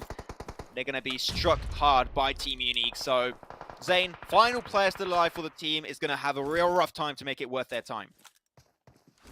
Yeah, and of course, now with the addition of Lag coming in right behind him, it is going to be pressure, pressure, pressure. Team Somalia now getting sent away, not being able to hold on to that position. And the blue zone, of course, is going to be dealing some hit because up until Umbra trying to push on through Unique, trying to lay down the fire, still holding on to a full squad, as you can see them situated up on that southern side. Beautiful trade heading in both directions. Aphelion Apex Kage. Yes. He's taken down by the big bad blue, but look at Morteza. You can't heal off. You've got to go for the push, mate, or otherwise it might just be the M4 Umbra. That is indeed going to be GG. Eliminated in 6th place. 5 teams now still remain. Aphelion Apex, they went out.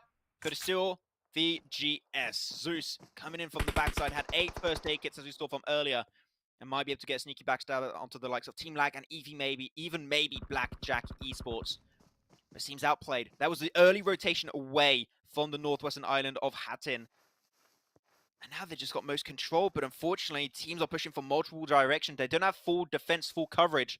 And that might be the reasons why we see teams outplayed. Unfortunately, just shy of that first place. I mean, looking at the current spread, the players here from Seems Outplayed just still have a really good position. I mean, we do have Unique just holding on to that southern end, but Zane just narrowly making it up into zone himself, looking to push on forward. We got Scope cooking up a few nades, thus finding a good amount of damage right up in towards him. Could this next one be the closing one to end it for Blackjack? Up it comes. Oh, yeah.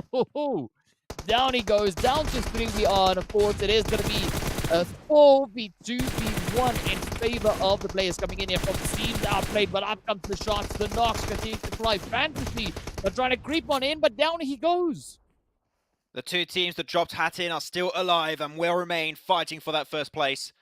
Scope going to try and get Phantom back up, but on the other side, they're doing the exact same. 4v2 happening in favor of Teams Outplayed. This push is not going to be an easy one. You've got to be careful where you approach it. The circle is in favor of Team Unique. If they still have nades, these nades could be so valuable, but Teams Outplayed are just throwing them with very minimal information. The shots have been taken. The molly connects. It's going to stop them from peeking on the left side, and they get absolutely wrecked into oblivion as Teams Outplayed secure himself game number 2 on Sanhok. Wow, that was hot. I mean, we wanted to see the players there from Teams Outplayed start utilizing the grenades, and that is what they did right on that final bit of a push. Ideally, had they used it a little bit sooner, I think that the match could have been done even faster, but either way, the chicken is theirs. They locked it in, they signed, delivered it, and of course, that is going to be 6 elims right there for them, and an absolutely fantastic way to close off Sanhok. I mean, Sanhok definitely an improvement on what we had yesterday. Yeah, definitely a very, very clear improvements. We see some teams go for some super smart rotation. We saw rotation happening, which makes me really, really happy to see. Aphelion Apex, yeah, no, don't heal off like that. Like, they got... Which position did they go out? Let me check. They went out in 8th. With the amount of first stage they had, if they just tried to get into phase 4 and started healing off after hitting phase 4, they could have literally got a second place. They would have been able to outlive Team Unique in that fight to get a second place. So I think the heal off was a little bit too early, to my taste at least. We'll see if they can try and fix and work on that for the next time they want to do a heal off strat. But yeah, second place Team Unique. The two teams that dropped hat in had access to the best position this circle had to offer towards the side of Paradise Resort, and they held on to it. Teams Outplayed at a high ground, while the compound is just west of Paradise Resort was under control of Team Unique. So there's no big surprise. Those compounds, those positions are strong for a reason. They made use of it. They zoned teams away, made sure they can hold on to the man advantage until the very, very end. Simple yet effective. You love to see it.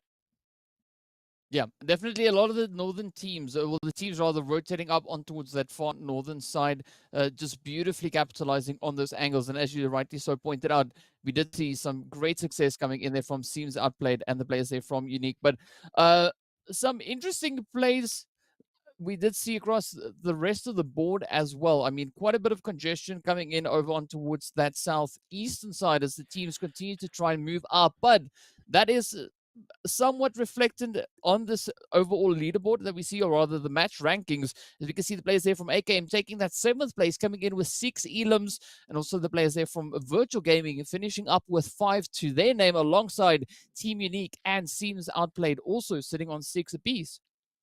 Yeah, these are very Sanhoki numbers we're seeing right here, DK, where you got... There's no teams like very, very top-heavy when it comes to elimination. Sure, you have Teams Outplayed and Team Unique with 6, but it doesn't trickle down that much. You got 6, 6, 2, 3, 5, 4, 6, 2. So it's literally anyone's game when it comes to the elimination point system in this Sanhok map. Though, 21st Century was an interesting one. They were having that potential back and forth was Recalcitrant. Recalcitrant left, and they used all of that extra breathing space to zone teams away. I think it was Magic and another team that was happening. So I did like that third party, but unfortunately crossing that road was what was really the downfall for 21st Century. Nice try, but was a little bit tough until the very, very end. Now heading on over to the second page to see teams which did struggle a little bit. And yeah, DROGONS, it was close. It was so close. It was so close to greatness on that fight versus Magic. They got himself 3 of the eliminations in total, but at the very end, Matrix was not able to withstand the wrath of Magic, and the Blue Zone got the final tick. So unfortunate, but we are seeing some clear improvements from DROGONS when it comes to taking these fights, which and especially the positions you mentioned earlier, right, DK, was how they were positioned in that fight did make me a little bit happy. Yeah. So definitely across the board, we do see quite a lot of improvements coming through, but you know, there's still some avenues that teams can explore going through the rest of the matches here for today to continue to make those improvements. And alongside doing that, we could also then see them just move even further up the overall standing. So yeah, I mean, so far pretty satisfied with what the teams have been bringing to the table, but we'll see what they do as we go through the remainder of the day. Yeah. It's going to be great to see how our next 3 games are going to go. We've got 2 more Erangels and 1 Miramar that are still ready to go. So don't go anywhere. We'll be back right after this break.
And here we are after this game, DK. We are officially at the 50% mark of the entirety of this PMPL Africa Qualifier for the 2022 spring season. And that's where things, are going to be a little bit more settled down in the over rankings. A little bit harder for you to start to initiate a push up in the rankings if you did not have the best start. But it's not impossible. Once again, you have top 10 teams that can make it out of the 24 into the actual PMPL Africa itself. So for the teams at the bottom, now more than ever, we need to see a comeback happen and go down. Otherwise, DK, we might see a point gap that's going to be a little bit too hard to actually close for these guys. Yeah, I have to agree with you on that one. I do think particularly after today, it is going to be an almost impossible task to try and accomplish that. I mean, picking up a very consistent chicken dinner in the final day, it's not unheard of, but not very likely. So today is the kind of last opportunity for teams that are not too satisfied with their current positioning on the leaderboard to try and improve that even more so. And fortunately, we are going to be hopping right over on towards Erangel to see what the teams are going to be doing in our second Erangel of the day. Now, yesterday, the second Erangel was a really exciting one as well. So I'm quite hopeful to see even more of that continue now as we get ready to head on over to the plane. I think right now what we want for Erangel is just normal circles. We had our fill. We had like a 50-50 water / mainland finish here on the beach next to a ferry pier last game of Erangel.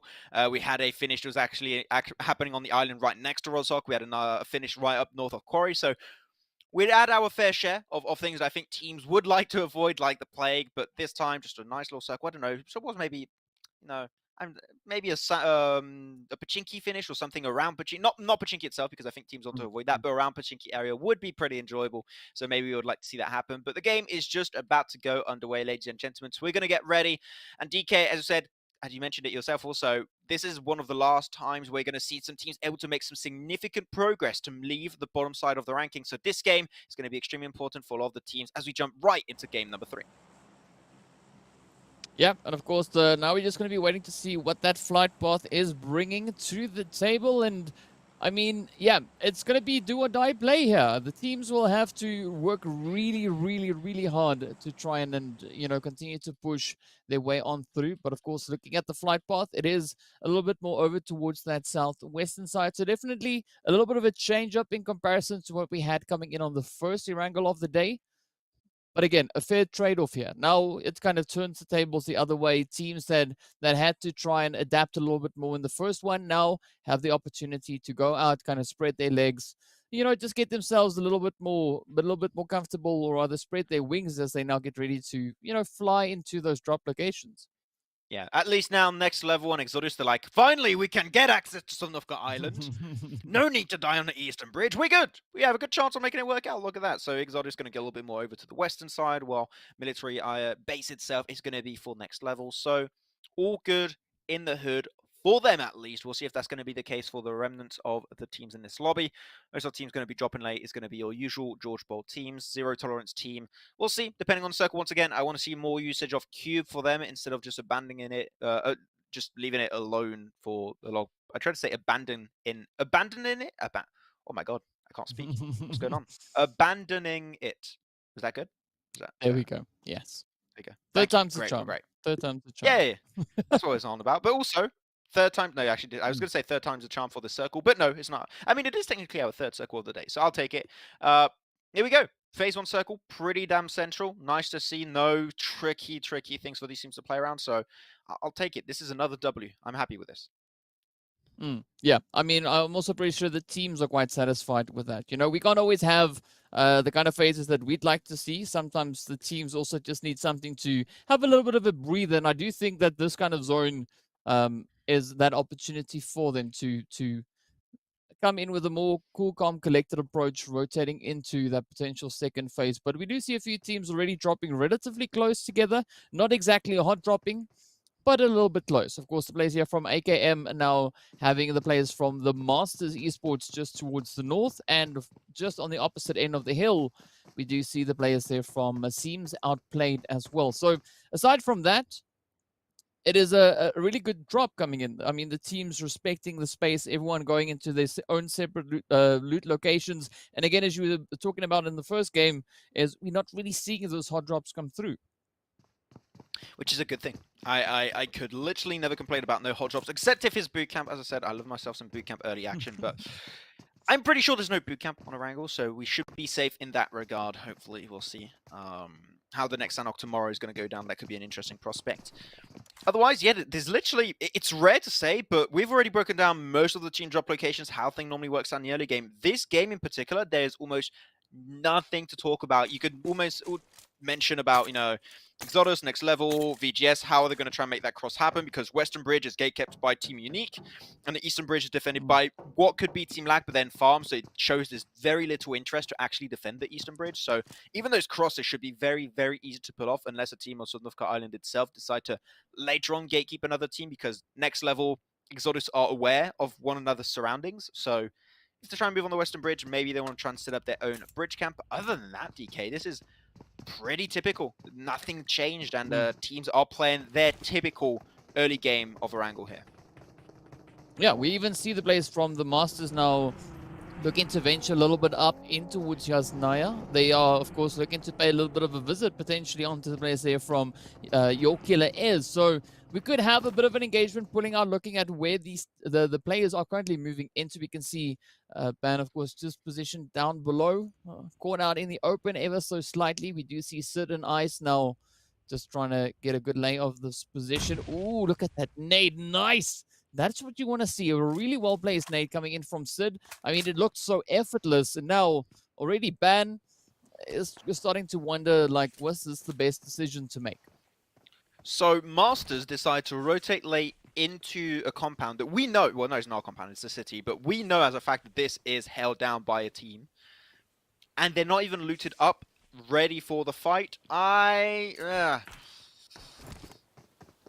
not sure what the thought process was behind a play like that, because they are definitely not ready to stay that engaged. Look at all their loot. They only got tier 1 vest, tier 1 helmet, even if they have a helmet or a vest in the first place. So at least you're going to get a little bit of loot. But in particular, if you want to drop in a location like this in Yasnaya late, you want to go northern side and scout from those positions while moving in. So, you know what? We'll see. But there is... actually, Sid was knocked away. Not sure how that really worked out, but he's going to get rezzed up, luckily enough. So he did get shot through the window, apparently, but... I'm looking at Ban in particular. Yeah. Get close to your team. Cross the road. This is not worth staying in this location so close to your enemies.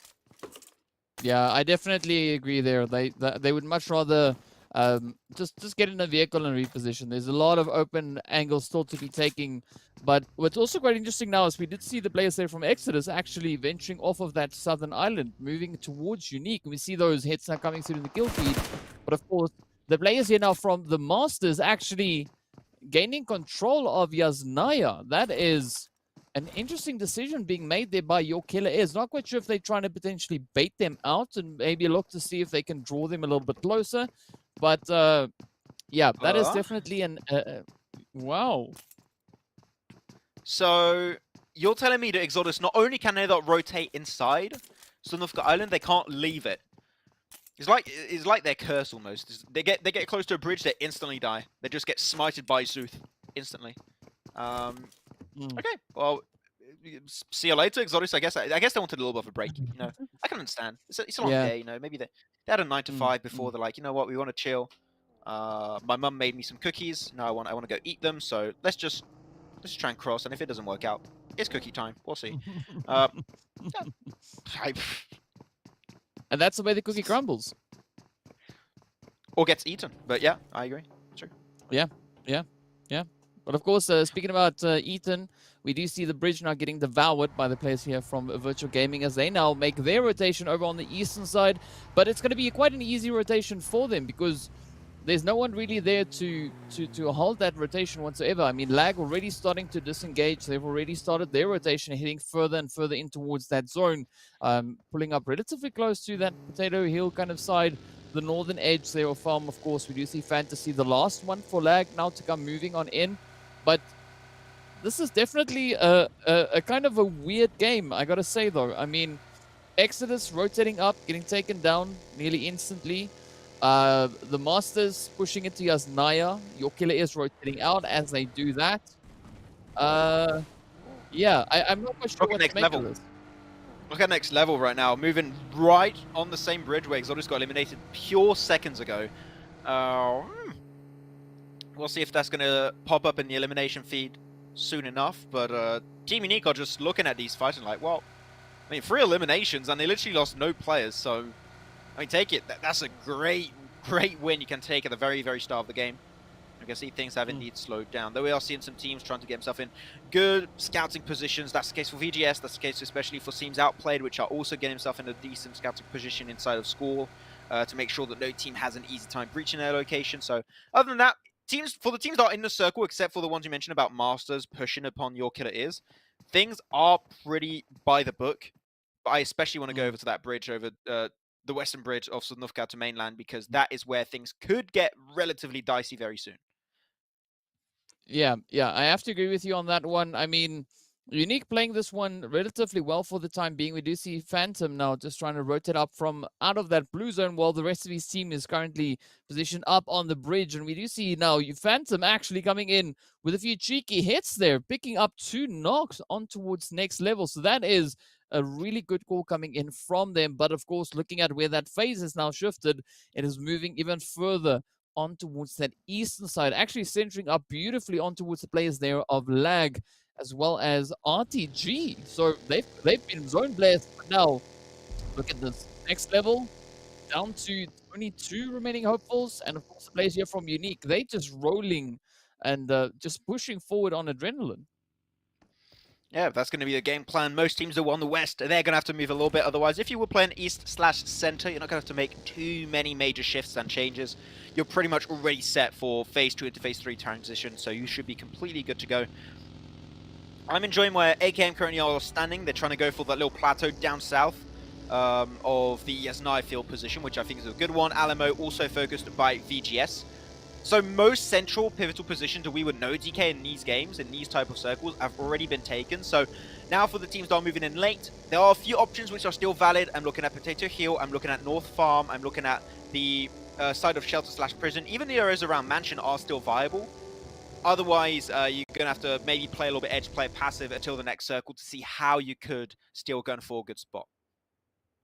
Yeah, definitely gonna have to try and make this whole situation work. But we do see the players here from Your Killer Is now just moving away from Yasnaya. They were looking like they were potentially looking to wrap around on towards that eastern side. Of course, the players here currently from RTG positioned over towards relatively close to Alamo. We did see the players there from the side of Virtual Gaming actually coming in with a few hits in their direction. They were, of course, able to bounce back entirely from that. AKM now also trying to find a decent position to pull in. We can see Lag just positioned down towards that southern side, holding on to the compound and leaving AKM a little bit in a near kind of limbo position. Not quite sure where they're going to be rotating up to here. I think they are just waiting to see where this next phase is going to be moving into. So for the time being, nothing too bad about that position. But of course, the players here from Virtual Gaming could now get challenged, as we do see the team from Grind Gaming actually to advance a little bit further forward.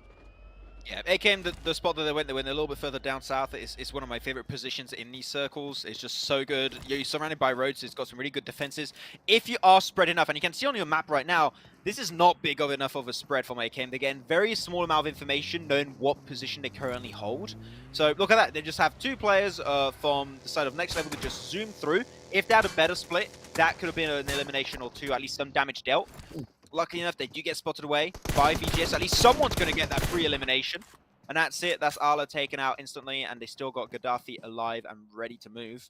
And could make it to the western side of Alamo. So there's still an option for next level to make somewhat of an impact. But I believe Gaddafi is the final player alive for next level. So it's going to still be a little bit of a tough nut to crack for them.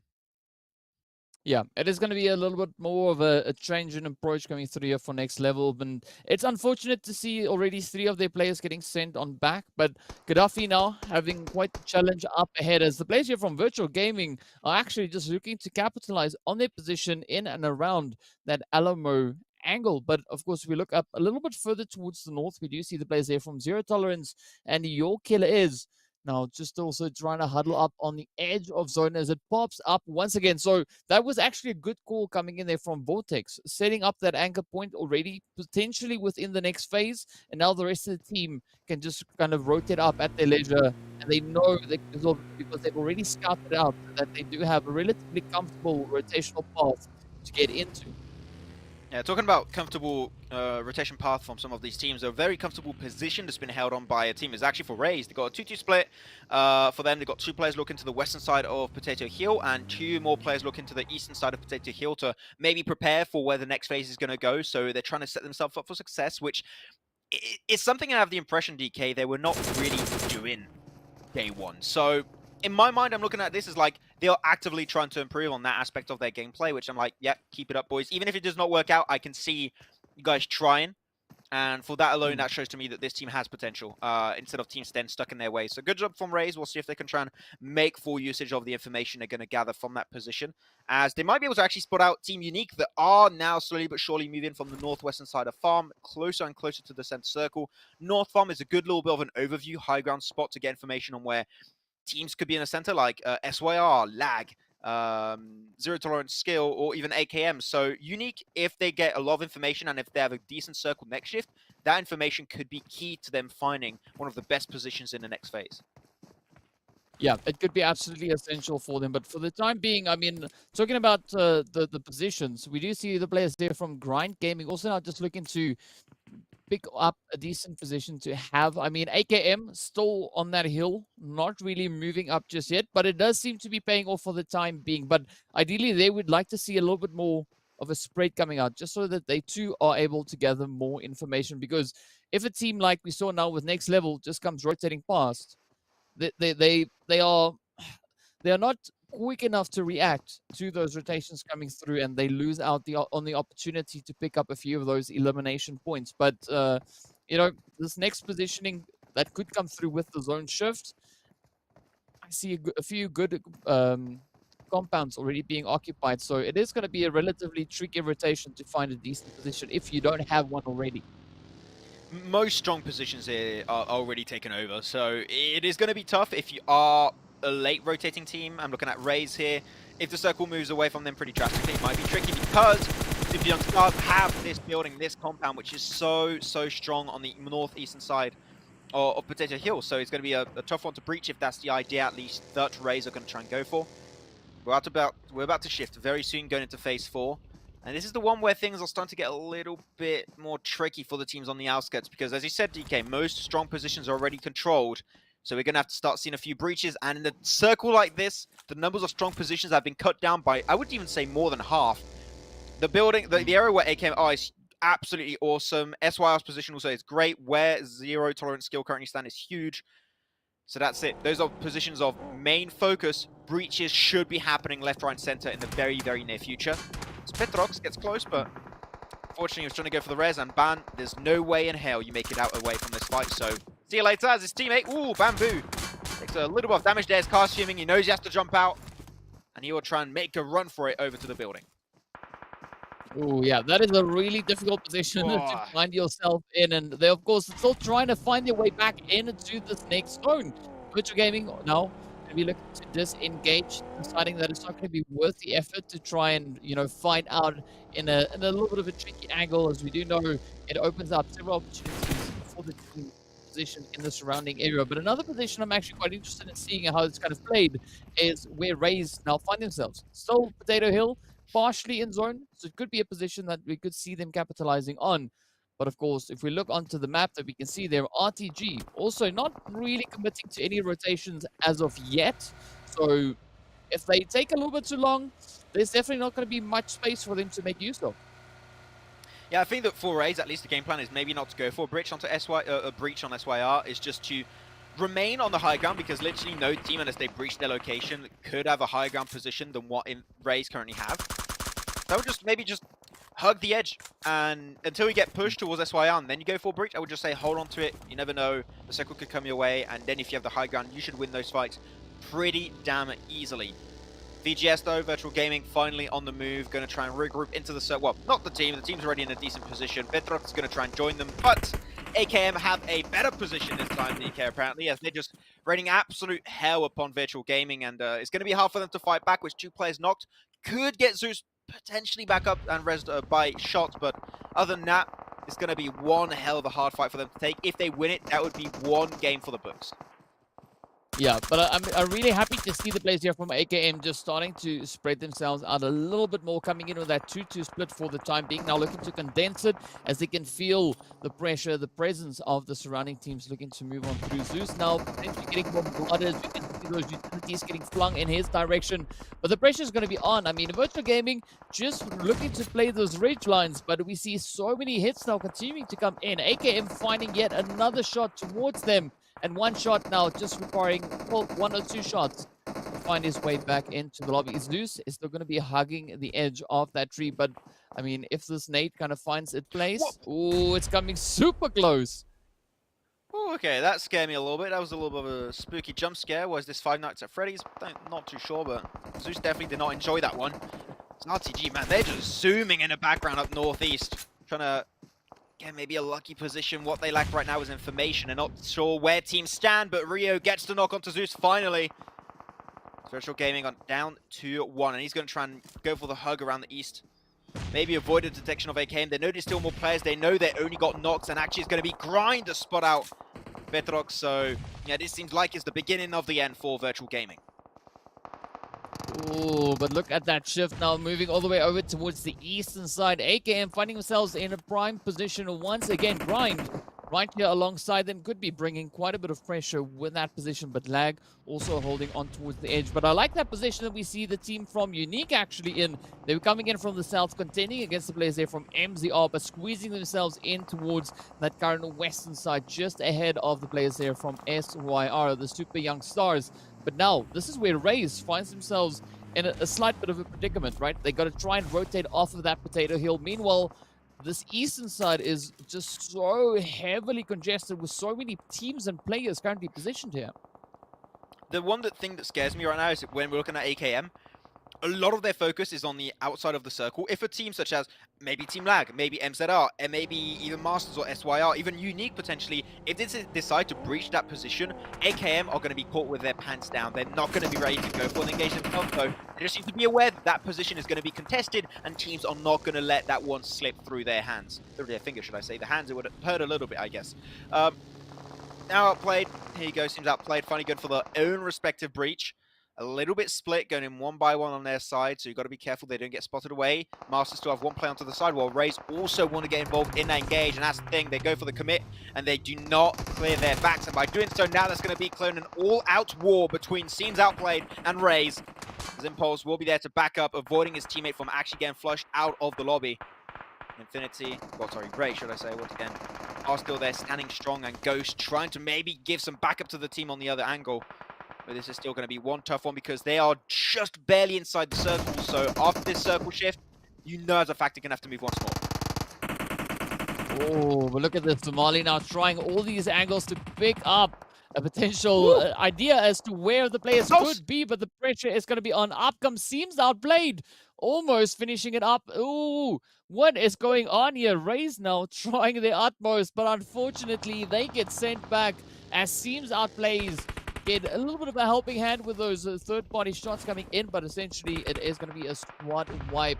But here we are now, down to our final 9 teams. Quite a bit of a fight breaking out on towards the north. This western side is going to be quite challenging, but Lashin rather, standing out in the open, taking that spray down on towards the players here from Seems Outplayed. A little bit of a ballsy move, but fortunately it worked out.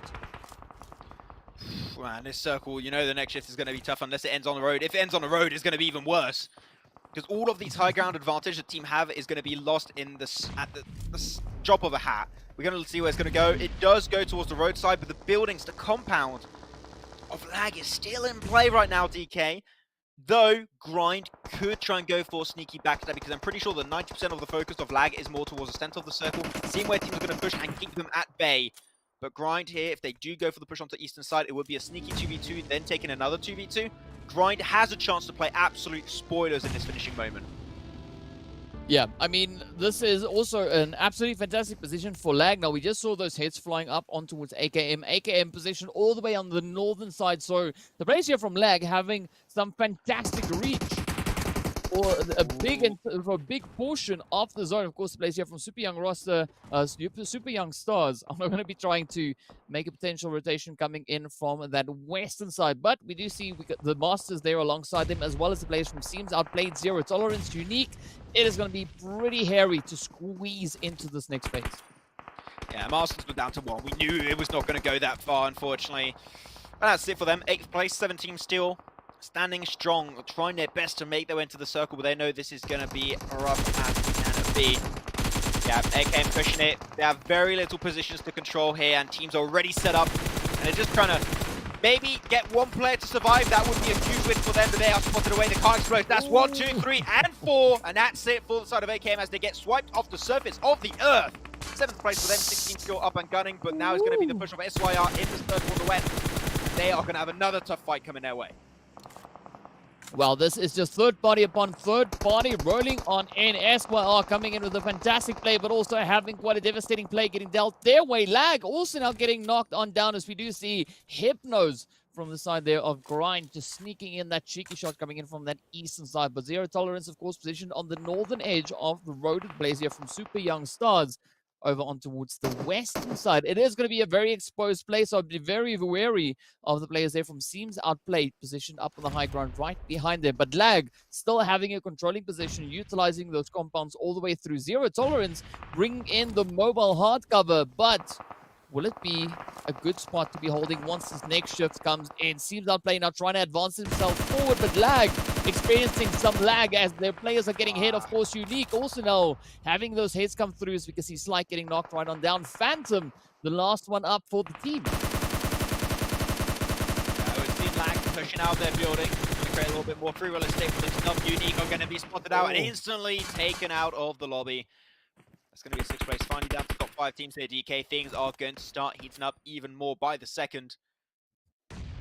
But seems Outplayed now. They're in a pretty happy situation. They're going to have to move forward a little bit. Luckily enough, there's still a few trees in front of them, so they could make it work out. But Hypnos, amazing grenade. Plus gets the second knock onto Hates. He could pick up a 1v3 right now. Onto Zero Tolerance skills. They are not tolerating the plays of Hypnos, that's for sure.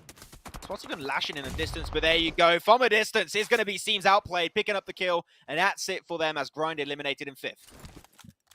Oh, and now they have a good position in the zone. Not a lot of cover really to make much use of, but it is a controlling position nonetheless. Back oh, having the table turned on them as they need to try and get back into safety, of course. The players here from Super Young Stars down to only 1. It is going to be Lashin trying to hold on the back end of that loot crate. Look at the Zero Tolerance.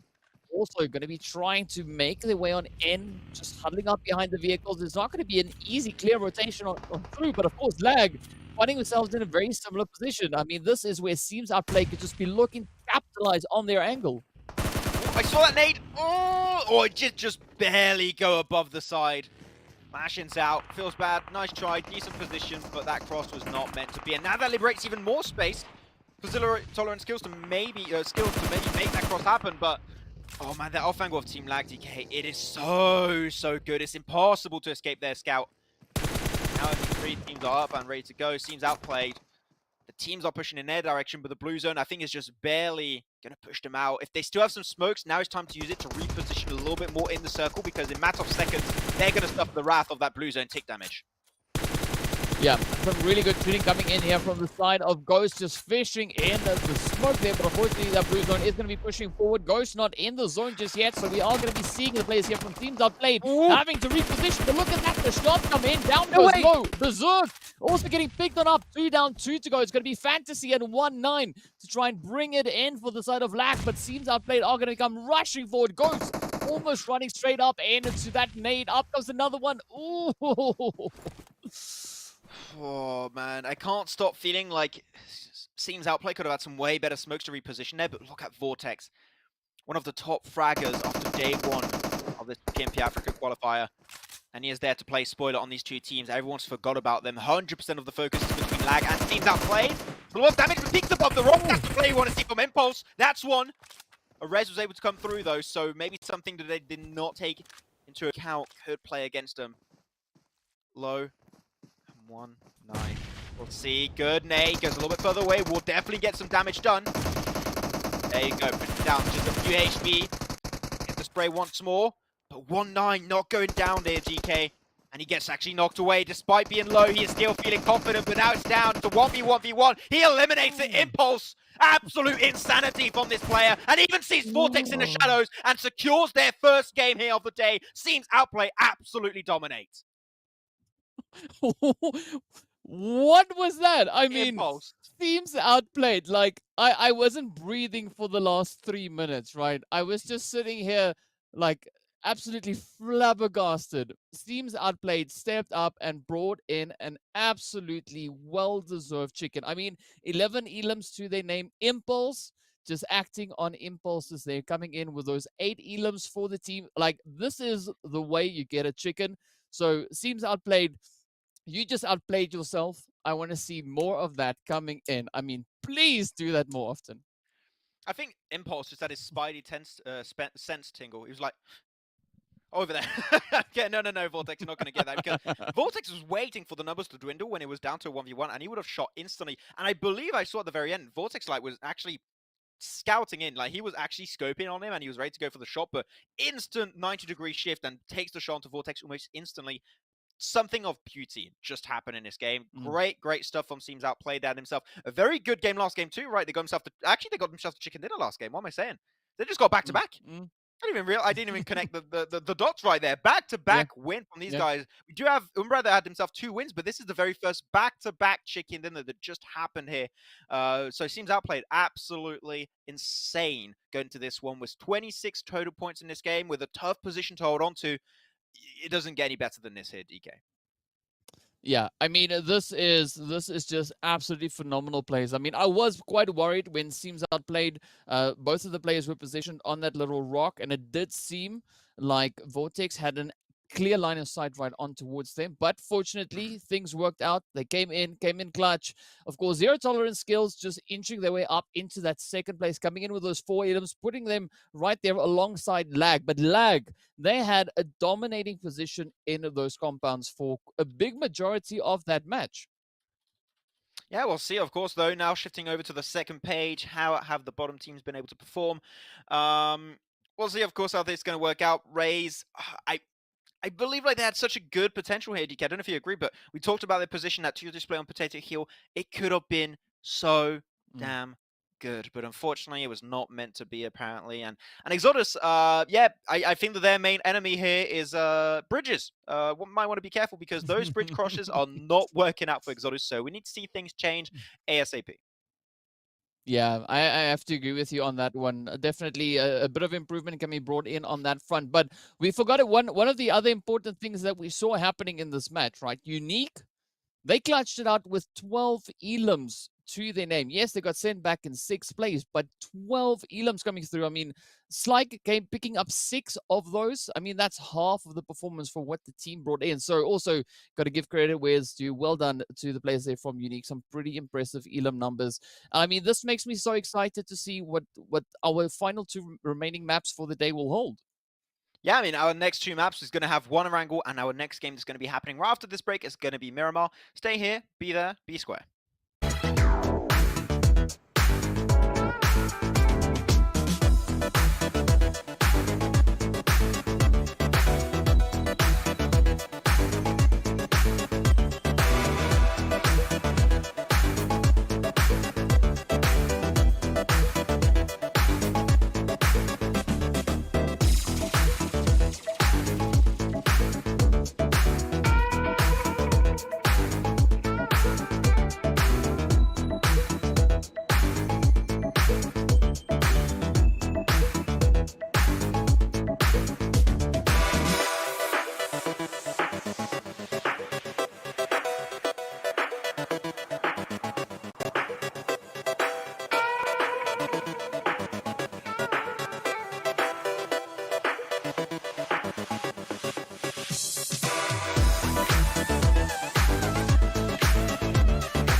Well, it seems like the days are getting better and better and better by the game. And DK, not gonna lie, that last game in particular was a very interesting one. A lot of teams are going for some super smart rotations, but we said this was a back-to-back win for Teams Outplayed. And you actually corrected me on saying it's not only a back-to-back win for them, it's a back-to-back win on their first 2 games of the day. So they started off on a hot streak.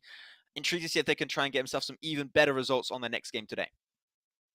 Yeah, it's been an absolutely fantastic day for the side there of Seams Outplayed. And of course, the next match up will be over on towards Erangel. So they're going to be sitting out on this next one as we head over on towards the dusty dunes of Miramar to fight it out in that lovely desert. But I mean, this is where it gets exciting now because we've got the players here from Group A and Group C getting ready to move on through. And we've seen a lot of strong performances coming through on Miramar in the past. And I'm hoping to see that now getting kind of brought forward in once again. So I'm definitely going to be looking out for teams like Aphelion Apex to step up their play on a map like Miramar, because that would be a great opportunity for them. But also the DROGONS. This is a map in which, you know, we can see them really start to kind of shine and bring forward those strong performances. Yeah, it would be a fun one to see if they can try and make themselves a good extra result here. Though, here, you can see on the overall rankings, Team Umbra, despite not having the best day, we said it already, right, GK, even if they didn't have a good day, because that's such a cushion created between themselves and second place, they can still very, very easily remain in that top position. So no big surprise there. We are still going to be looking absolutely amazing for these guys. Though looking at the bottom, we are seeing a few changes. Some teams have been able to climb up pretty significantly, and I'm looking at teams outplayed in particular here with Team Unique. These two teams have been able to climb up big time. Of course, they do have one extra game compared to some teams around them, but with teams outplayed in particular, they were in what position at the start of the day? I'm not even 100% sure, but they were definitely not towards this position. I'm trying to catch up on the stats real quick. I can't have them, unfortunate. But I don't remember where they were at the start of the day, but this is a huge climb from teams outplayed. If they just get some good games to close it off now, the gap is super small between them and MZR or even Grind. They could be in top 3 at the end of this. Well, Seems Outplayed started off the day on only 9 points.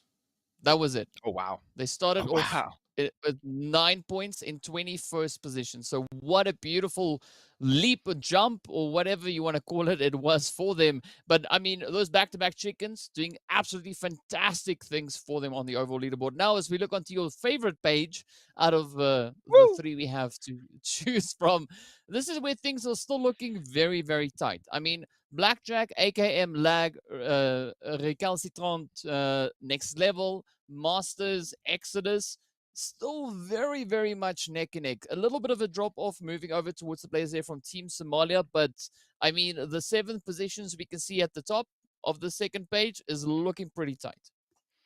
Yeah, Exodus, though, yeah, it really sucks. It feels bad for them because the 2 Erangel games they played, they died super, super, super early. So we need to see some changes on how they do that because these last 2 games might have been the reason why they were not able to make it in the PMPL Africa itself. Though we're going to look on the 3rd page, and this is the true danger zone. If you are still on this page at the end of the day, we said it was DK a few times. It's going to be tough. It's really going to be tough.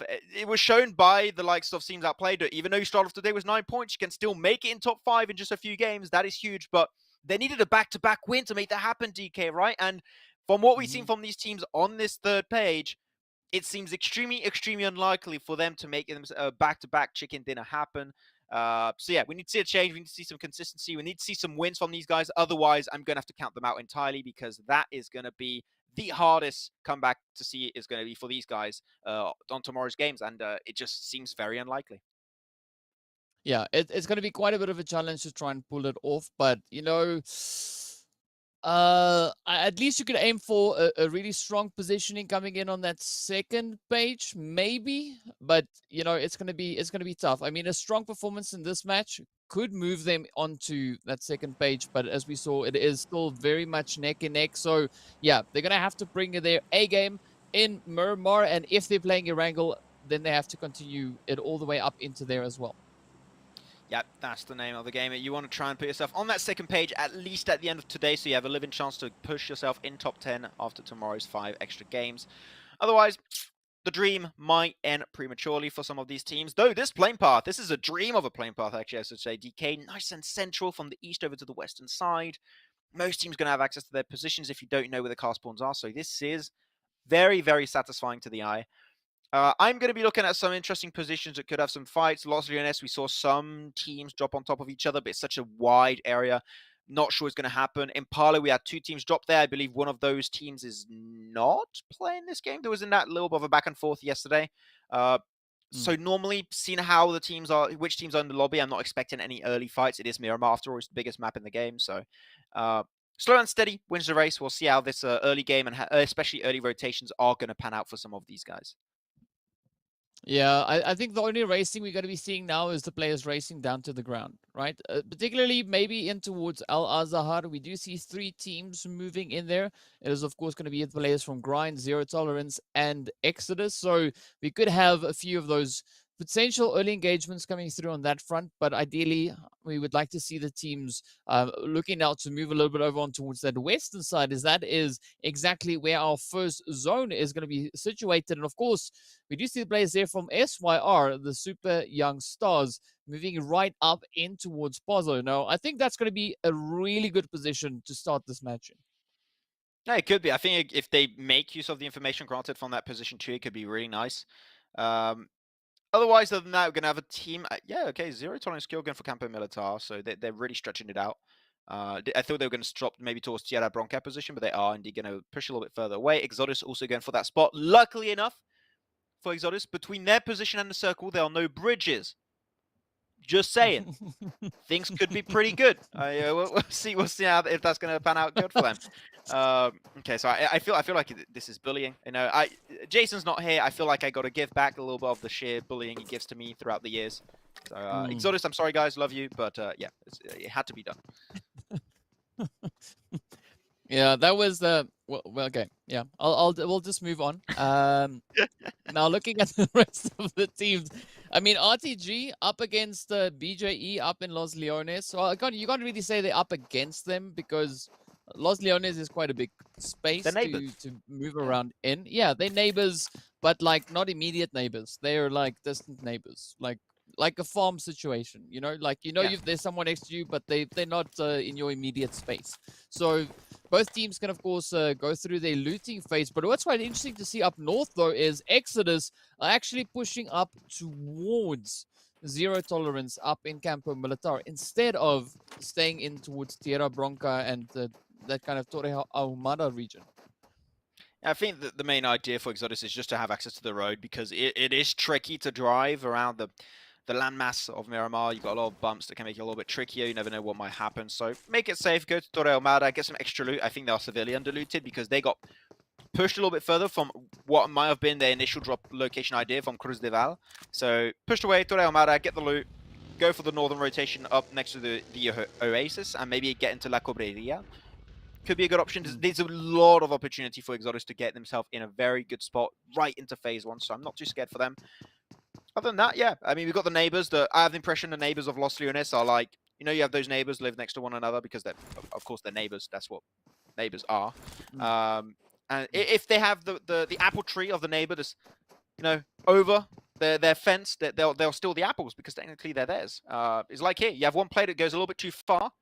Boom, it's a 3 point. It's mine. Get away. So you want to make sure your apples don't go to the other side. Is that a weird way of describing it? I'm trying. I'm trying really a little bit, but I get where you're going. I get where you're going, yeah. Right? Yeah, I get the point. Like I see it. I see it. I mean, yeah. I wanted really to say that, sorry, because it happened to me. Quite high. Yeah. You know. Oh, so was it your apple tree, or were you the one with taking the apples? It was our apple. Well, not mine. It was my parents, obviously. But yeah, it's our apple tree, and he would just take it, and then he would make like a crumble with it, and he would give us some. It's like, those are ours in the first place. Like you, giving it back to us, mate. Come on. Well, he's returning. So he's only returning it because he's improved it a little bit. You know, like. Yeah, I guess. Yeah. We would have given it to him if you got a slice of it. At least you got a slice of it. I mean, he could have kept it all to himself. Yeah. I don't know. We'll see. I'll see. I'm still mad 10 years later. Yeah. Well, who can't be mad currently, right? It's going to be anyone who chooses to rotate up into the northern side, right? Because we still have the entirety of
what you call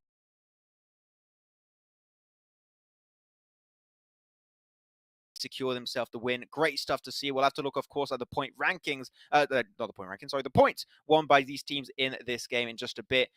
Because I can tell you, I think that we got a lot of the top teams here that got themselves some really decent amount of eliminations, except for one that I'm seeing right now, and that is Blackjack Esports, that despite having one of the best positions come out of this game in 5th place, but with 0 eliminations. Big surprise in how good their position was very, very early in the game.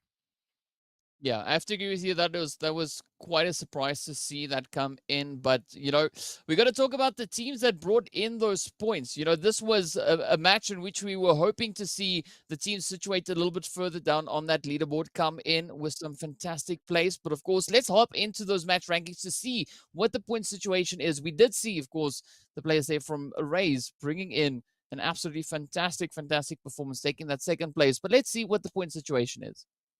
Yeah, there we go. I was gonna say it myself and say I have the authority. Look at me. I call for the match ranking and we get it. But no, you got it on the 2nd try. Nice one.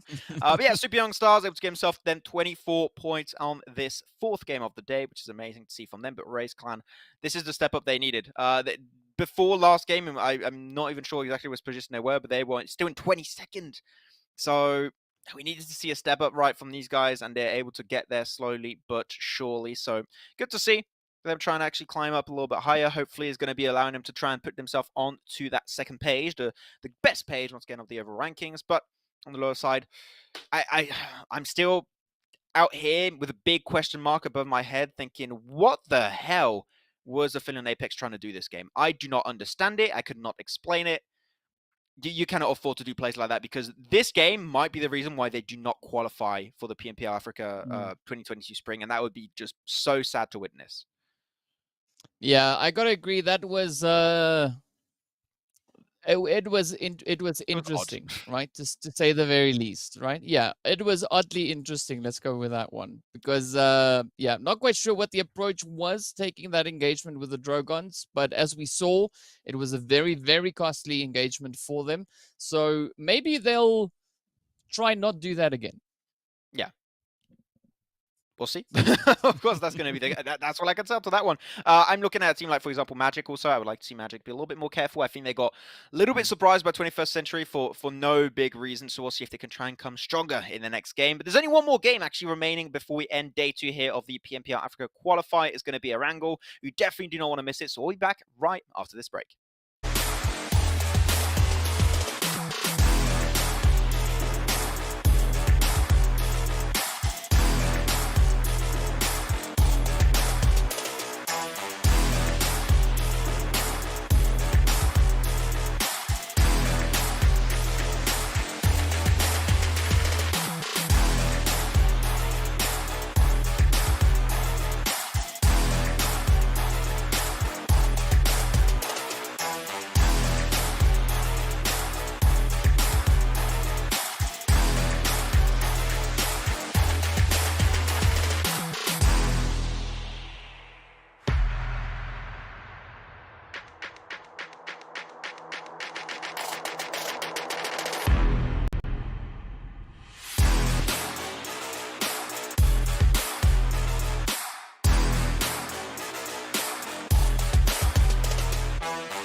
Ah, we got him.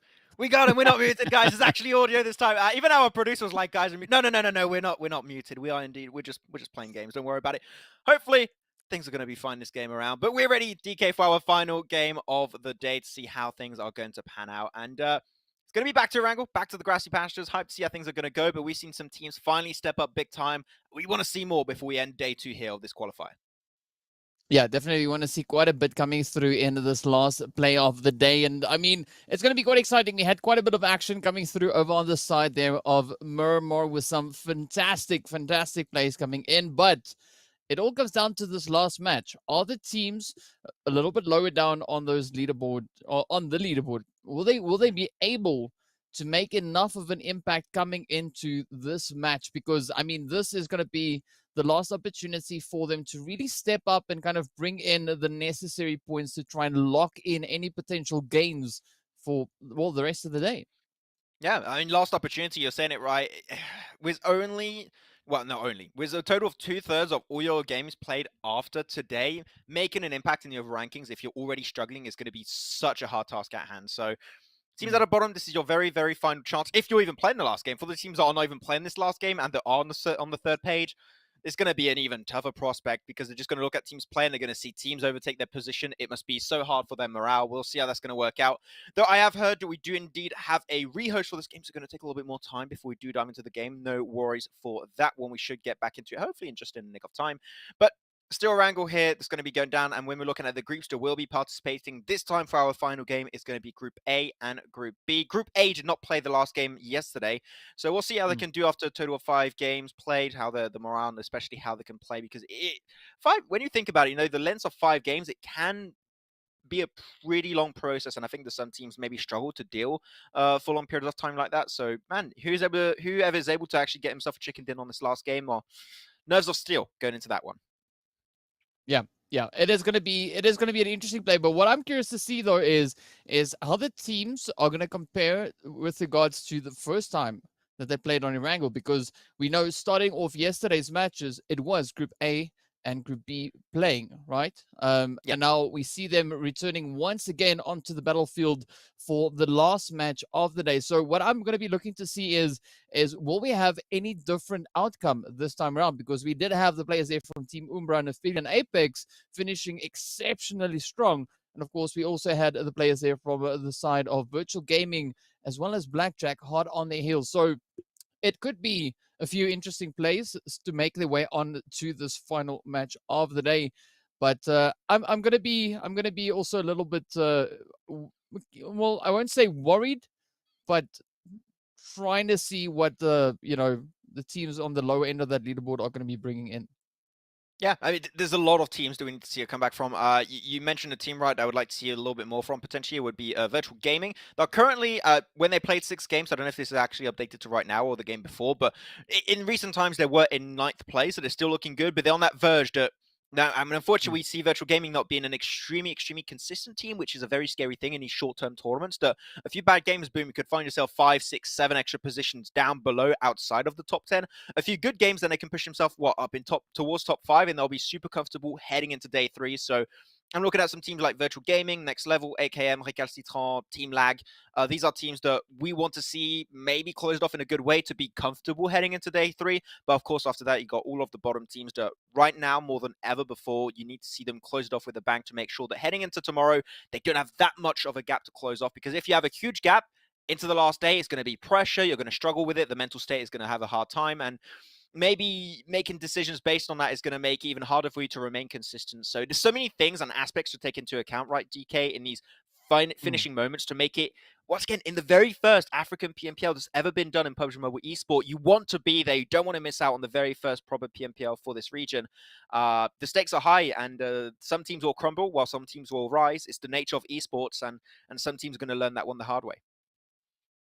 Yeah, I mean, so there's going to be quite a bit of pressure, not only in this final match, but also moving into our remaining games. That is going to be kind of a take-all play moving in. So, yeah, we did see it, of course, being possible for teams to just get leaps and bounds with regards to those points on the overall standings. As teams Outplayed, they did a fantastic job so far today. But will there still be another opportunity to try and bring it in this final match? Could we see another crazy jump coming through on this last game? Yeah, would be cool to see. We did predictions on the last game yesterday. I feel like it would be good right now during this playing path, which is very, very team friendly this time around, to go for a little bit of a prediction. And you went first last time, so I feel it is only normal for you to go first again. No, okay, I'll go first this time. I want to see a Blackjack Esport win, even though they are looking pretty comfortable. That last game, they had a super strong position, didn't get any eliminations despite that. So Blackjack would be the team that I'm looking at. Like, I want to see more presence from these guys. So hopefully that's going to be the case in this game. Well, I'll kind of second you partially on that, right? But Okay. there's another team that I want to see actually. Well, there's another. Well, this is difficult because now I got to choose, and I mean that's why I don't really go shopping because I'm not. Okay, right. Okay. You got it? No, no. Just when I think I have it right, I'm about to say something, then I'm like, oh wait, hang on, there's another team, and then I look down and I'm like, oh yes. Okay, so it can be a selection of teams, right? Okay, I'm taking it because why not, right? Okay, so it could be Magic, it could be Masters, it could be Exodus. Just every single team. Go for it. Keep going. Yeah, maybe. Okay, let's go for that one, right? I'll just run down the list. But teams that can take it a little bit more comfortable will definitely not be 21st Century. So let's make them one of those, right? Because they are going up against Virtual Gaming, who we saw some strong plays come from. So this is going to be important for 21st if they are looking to make any moves up towards that second page. But Virtual Gaming is not going to make it easy for them.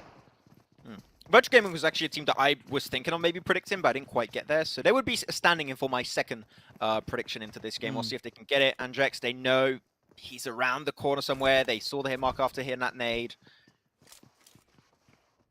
So not going to be able to get anything more just yet, but at least there's a little bit of an initiation made, which I can appreciate from VGS.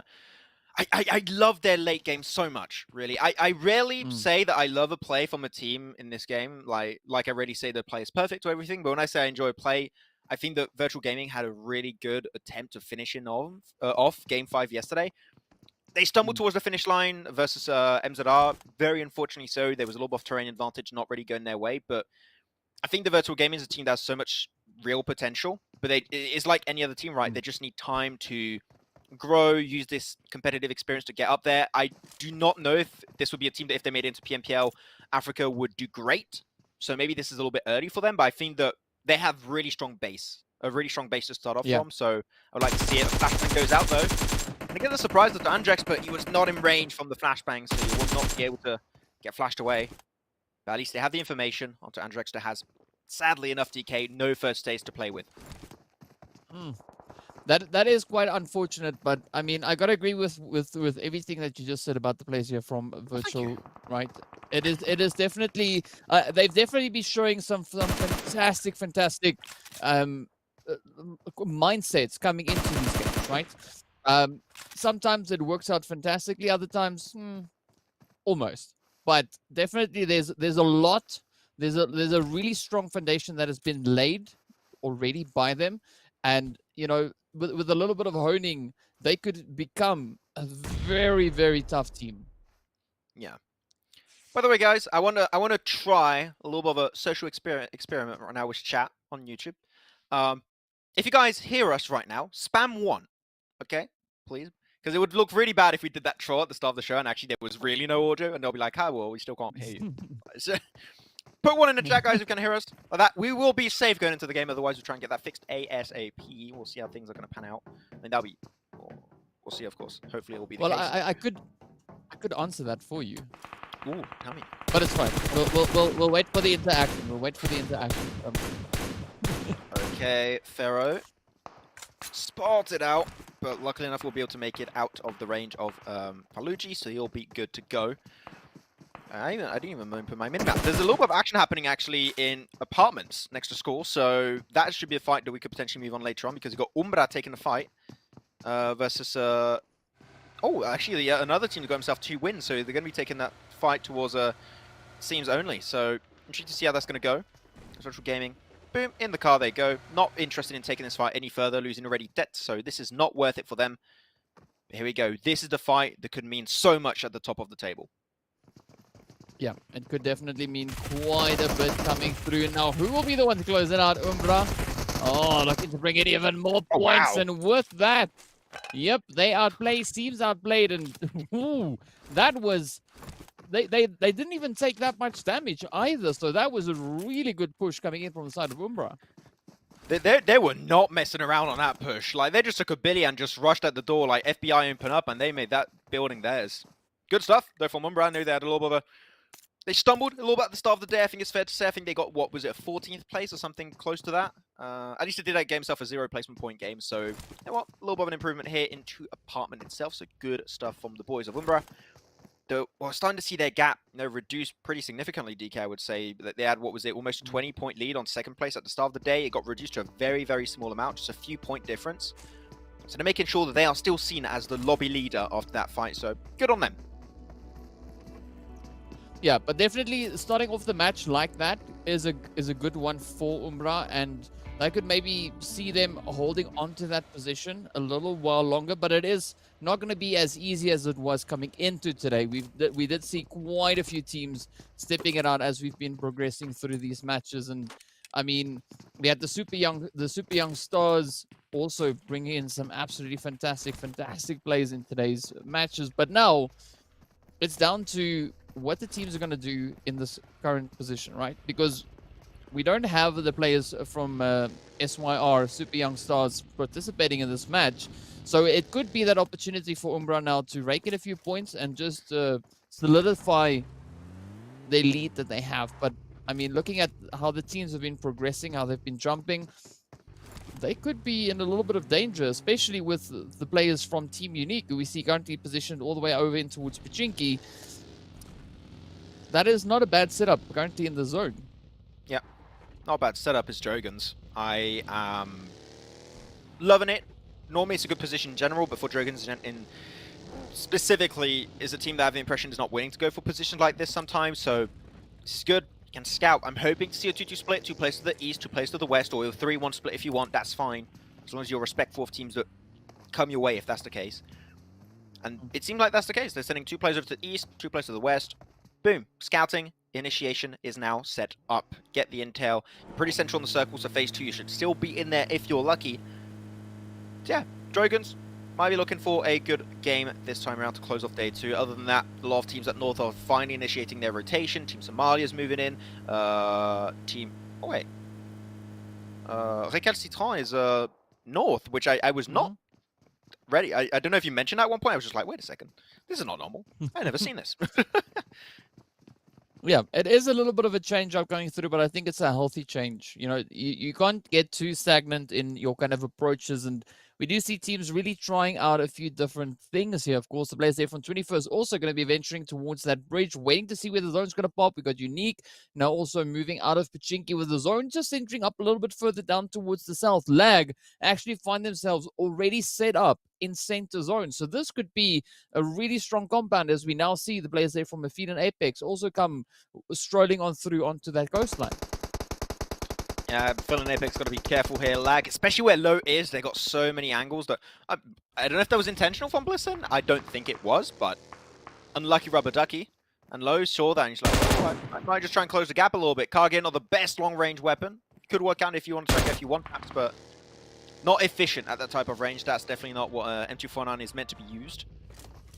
But here you go, getting even closer, making sure that Aphelion Apex, if they try and use the easy escape route, which is to go through the river, they can just get to the coastline, get to the cliff, and then take the shot. So Aphelion Apex already not looking like they're going to have a very, very fun early game.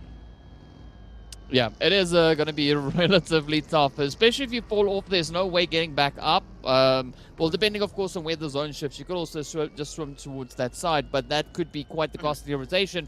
And speaking about costly rotations, The players there from Your Killer is also now feeling the pressure as the players from Masters actually tapping away on them as they now just make their entry up in towards the zone. But we do see a big, nice mass migration coming through once again. The teams are looking to get themselves set up. But the southern side of the zone, 21st, have it quite comfortably. Yes, they are sharing the space, of course, with the players coming through from the side of Virtual Gaming, but they are on opposite ends. So 21st over on the west, the players there from Virtual over towards the eastern side. And both these teams can actually afford to hold those positions for quite some time. Yeah, I'm actually surprised that Team Unique did not commit to the bridge camp on the western bridge, but it seemed like they tried to change things up just a little bit and center up a little bit quicker, because we did see the last Erangel game, it was a lot more central. So, on the bridge at least itself, so they just stayed there a little bit longer, and luckily enough, they were able to get eliminations.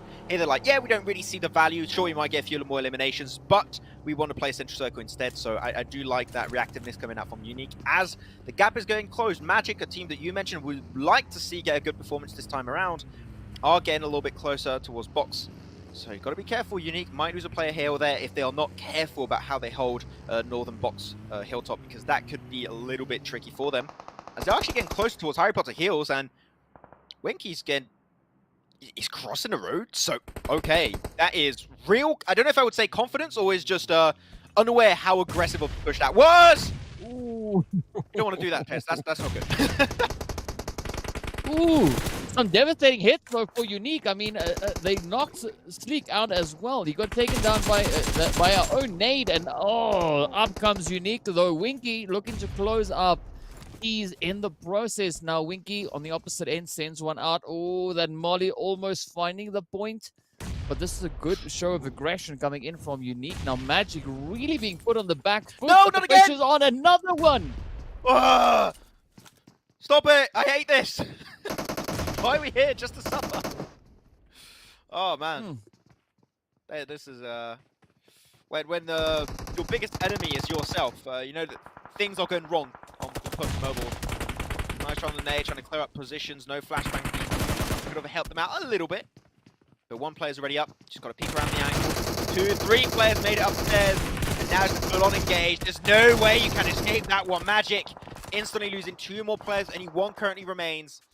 And apparently your pick DK is not looking too healthy, as Sage spotted away from a distance, trying to make it into the buggy to hopefully escape is possible to avoid doom. And he's backstab, and that's it. Magic eliminated in 14th. They are out of the game for the day. Yeah, but they had another really tough run in against the players there from 21st Century as well, as we saw over on Miramar. So yeah, it is a little bit devastating to see that come through for Magic. Things not really working out, but unfortunately that is just kind of the way it goes. But I mean, we do see a nice bit of progression up here on Potato Hill. We do see the players, of course, from Masters now looking to push up on Umbra. Umbra looking to hold on. Morteza actually sneaking in from behind, so this could be a really decent off-angle play coming in there from the side of Umbra. I don't know if you did it on purpose. Maybe when you said Umbra twice, it was like... it's like their hype call, like, Umbra! Umbra! I don't know, it felt nice the way you did it. Maybe they could do that. Like, you have a LAN event and everyone's like, Umbra! I miss LANs, man. I think you feel it. I think everyone does. Would be cool. Would be sick to see it, though. That's it. Umbra picking himself another 2 extra eliminations for almost 3 without suffering a single casualty. These guys, fair to say, they are starting off this game on absolute fire. Masters not willing to full commit to that anymore. They go down, and they won this fight as a 2v4, really, when you think about it, DK. So, Team Umbra, they're gunning for that chicken dinner. I can feel it. I feel it in my bones. I feel it in my fingers. I feel it in my toes. But here we go, as you know, the teams are still continue to make their way on in. We do still have Unique and 21st coming in on that western side. But, I mean, Potato Hill does look pretty secure for Umbra. We have the players here from Team Somalia now also looking to venture up a little bit further. Unique now going to be continuing to roll on in as they are trying to get ahead of 21st. But look at the shooting coming through, though. Both teams landing some beautiful hits, though. Pharaoh plugging the edge of the tree, trying to see if they can find a continuation onto Sneak or Slike. But Unique also just standing their ground, not going to be backing out of this one just yet. And we do have a few reinforcements potentially looking to move in. But 21st, a little bit spread. Oh, yes. You know this is going to be a banger. Pharaoh can't escape from that one. Oh, right up and up. What? Just get knocked. How the hell? He has 5 bandages though, so still not out of that part of the woods. We'll see. 21st century, there you go. That's the offensive push you want to see. Nero gets popped away. Phantom still there for Unique, but not going to be looking too good. Plus, the circle moves away from them, and they're already in the blue. This is going to be a tough spot to be. Winky, Scarab, and Phantom. Can they wiggle their way out of this one? Only time will tell as Andrex chucks the utility and changes position to an absolute no eyes view grenade, but in the distance, Scarab is there to back it up and to make sure he has vengeance for his fallen teammate. I mean, such a beautiful play, and Unique just holding their ground, defending their position, and of course just capitalizing with those elims. But you see another fight, of course, continuing as Umbra and Team Somalia go toe-to-toe. Unfortunately, Team Somalia are not able to survive that push, and yet another clean sweep coming through. I said Umbra are going to potentially be looking to just solidify their position, and that seems to be exactly what they're doing. Already 9 elims to their name. 9 elims already. Umbra are looking amazing. And 9 elims right until now without ever suffering 1 casualty is even more insane of a stat when you really put it together. So we'll see though. Now they have to move out. Luckily enough, then potential heal. Information is what that position grants you without really even thinking about it. So boom, just got to be careful when you go downhill to make sure that some teams like AKM in particular do not really cause you too much mayhem. Some compounds. Oh, held on. And I'm looking at especially your killer is a team that's been, I would say, pretty silent. Has one of the best positions to circle. Is good high ground spot. It's got some good positions to defend if you get breached upon. So if they play their cards correctly, this is a team that could, without too much effort, put themselves in the top 5 without really thinking about it. Yeah, they definitely could do exactly that. But I mean, they still have to try and push all the way through the rest of this map. You know, we still see 11 teams remaining, 34 players left. Virtual are going to be moving in on this eastern side. We do also see the players there from Blackjack just positioned off in the distance. But look at this, though. Zeus coming under some heavy fire as the players there from Recalcitrant are hitting in some beautiful hits. And I would not be surprised if that is Banana doing it. But Zane stealing a quick cheeky knock right there. Cheeky knock right there. You became British for a second. You're British. Straight into it. How do you say bottle of water? Tell me. Bottle of water. Okay. I'll note that down. Okay. Is secretly British. Okay, got you. Perfect. Yeah, I guess Got a little bit of a split. Got one player looking out in the blue. Not really necessary, in my opinion. A little bit overkill. But better safe than sorry, as now they're going to put a lot of their focus down below. But there's a big chance their location is not going to be upon phase 5, should I say. So, Banana has got to keep on scouting forward for his team, ready to set up a rotation, because you know that their position is not going to be valid for the next 2 minutes.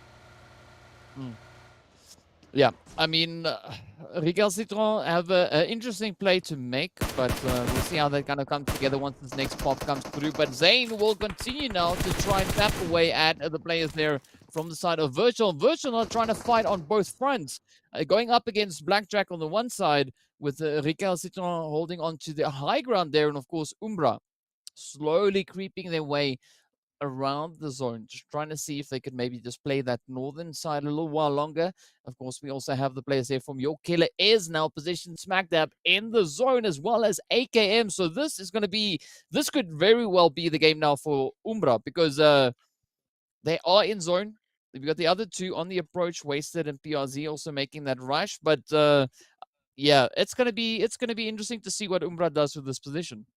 Yeah, there's a position I think a lot of people might not even think of, but that could be super valuable in this position, is where DROGONS are. If they push just a little bit further up north, right down below where AKM currently stand, you have a little bit of a ridge, which makes you safe from AKM, and you can also, if you play around your utility or your vehicle positions really well, you could create a makeshift compound for yourself, and a really strong one at that, because you've got a few teams that will have to rotate from the south. I'm looking at Aphelion Apex, I'm looking at Lag, even Blackjack Esports, and Team Unique. So DROGONS could try and make something out of thin air, which would be fun, though Blackjack Esport, oh, nice onto Team Unique. That's going to be Reverb, a player that I wanted to see step up. This was one of the top players for me in PMPL Africa. I want to see this guy be back into the glory days as Lelouch pushed his up. And that's it for Unique, as they do not make it into the top 10. 11th place will be their downfall. There's now lag, see the players going down one by one, and now will be trying to make their way into the circle. Oh, and of course, Kage also completely alone, trying to just survive. The blue zone is going to be closing up, starting to tickle away at the health bars there for Kage. But it's not going to be an easy position, though. I mean, Aphelion having a really tough day here. Look at this Kage trying to get up, trying to send it through. But unfortunately, there's just too many players holding in, and that blue zone not making it easy at all, as it does, of course, send him right back. Ooh, Banana gets picked up at the hand of Umbra. But Umbra now just repositioning themselves a little bit over on towards that eastern side, as we can see the fighting now continuing. Wasted getting knocked right on down as your killer is continue to roll through with the punches. But of course, Virtual are going to be moving in right behind the Recalcitrant now. And you can see Morteza trying to pop some underthrow smokes to escape from the Harry Potter Tower position, because it is not going to be valuable for very, very long. So you want to be careful when you move away. VGS also trying to wrap around, not ready to take that fight head on with Recalcitrant, but unfortunately for them, they're going right into the position where your killers currently have control. Decent spray, but yeah, VGS choose not to get instantly given over for free over to Anonymous. Even Sid is getting somewhat involved in the elimination feed. Only Pitrox currently stands strong. I have the impression always Pitrox is the last player of VGS to survive from time to time, so weird tendency, but you know what, as long as he can get the result, that is all that matters. But apparently, I talked too soon, as that's it for VGS. Lag also get eliminated. Teams are falling down like flies right now. Yeah, definitely. And I mean, Umbra just looking to capitalize on this even more so. Recalcitrant reduced down to Vex, and PRZ just relentless, continuing to put it through, and a quick steal actually coming through at the hand of your killer is just capitalizing on their position within that compound. But this next shift moves up in favor of the players there from AKM, as we can see them now shooting down in the direction of BJE, all the way on the opposite end of that playable area. The DROGONS still alive, holding strong in the south.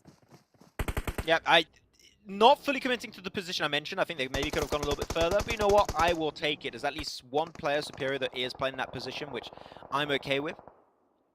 AKM, though, sending Yafos to scout a little bit further out of bounds of the compound, which can make sure the DROGONS are not a big threat for them. Blackjack and MG forward with that car can start to create a little bit of a makeshift compound, like I mentioned earlier, DROGONS could have done. But we need to see the follow-up, which is happening. They have two more players going in. Same for Umbra as they make it down below into the valley, away from the vision of AKM, which is a good spot. We've got to be careful because Team South and East could be the downfall of the side of Umbra.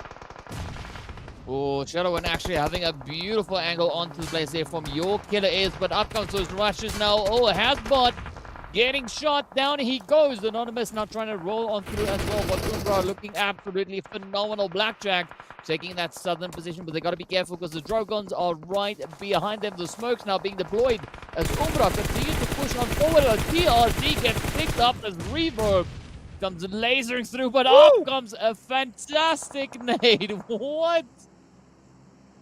Absolutely amazing. Matrix gave himself the double whammy for a single nade. That is definitely worth it. 2-for-1 deal right there. But Team Umbra, PRZ going down is not an issue. He was the reason why they were able to get himself in a position like that in the first place. He was proactively scouting, zoning teams away, taking a few pot shots. So sure, he goes down, but he knew that there was not a big chance he was going to survive it. So good setup for PRZ for the success of the team. But now again into the final moments of this game, ladies and gentlemen, and DROGONS get himself some nice nades, but Yafos have played absolute spoilers on his position with stop.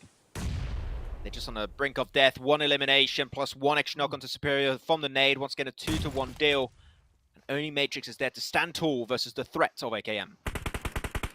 Yeah, Matrix finding himself again in that red pool, blue pool kind of situation. Not quite sure which one he's going to be taking this time around, but of course he is going to be going for that res to bring the DROGONS back up to 2. Meanwhile, we do see the players there from Blackjack also positioned far down on that southern edge of the zone, getting ready to pop up once again. Umbra, meanwhile, are positioned down in the valley, as you pointed out, but they're going to be looking to ride that storm a little while longer as the blue zone now shifts up right behind Umbra. Okay, this could be a godsend, or it could be their worst enemy of a circle shift, because a lot of focus is now going to be coming their way. They peek up, and that's it. AKM eliminate the side of DROGONS, but they're not going to be peeking too much. Umbra do not want to get luckily knocked away. They know that the moment they lose those numbers, AKM might just go for a full send-it breach. Blackjack also giving away their position was that utility thrown forward, and he's going to get the buggy. Well, maybe not the play, but he's still alive. Not for long. A headshot connects with Shadow End on that spray with this trusty M4. The reverb is there. Spots out wasted. Gets the hit. Not can he confirm it? That should be the focus, and he almost does. Puts us down to 50% HP. But that's it. Stop on the off angle. Make sure the Blackjack have no chance to get that chicken dinner. Wow, that was a beautiful third party coming in, but now it is going to be AKM up against Umbra, and AKM actually starting to surround Umbra here, so this could be a beautiful strategy coming through if AKM are able to pull this one off. I'm liking this position coming in from Stop, just kind of drawing the attention towards himself. Shadow and the rest of the team not really knowing which way to swing, but here we go. Nice. Stop steps up with a hit. Nice, come on, follow it through. Up they come. AKM getting ready to push. Still not finding themselves in zone, but up comes the continue to fly on through. Savage gets down. Oh no! Oh.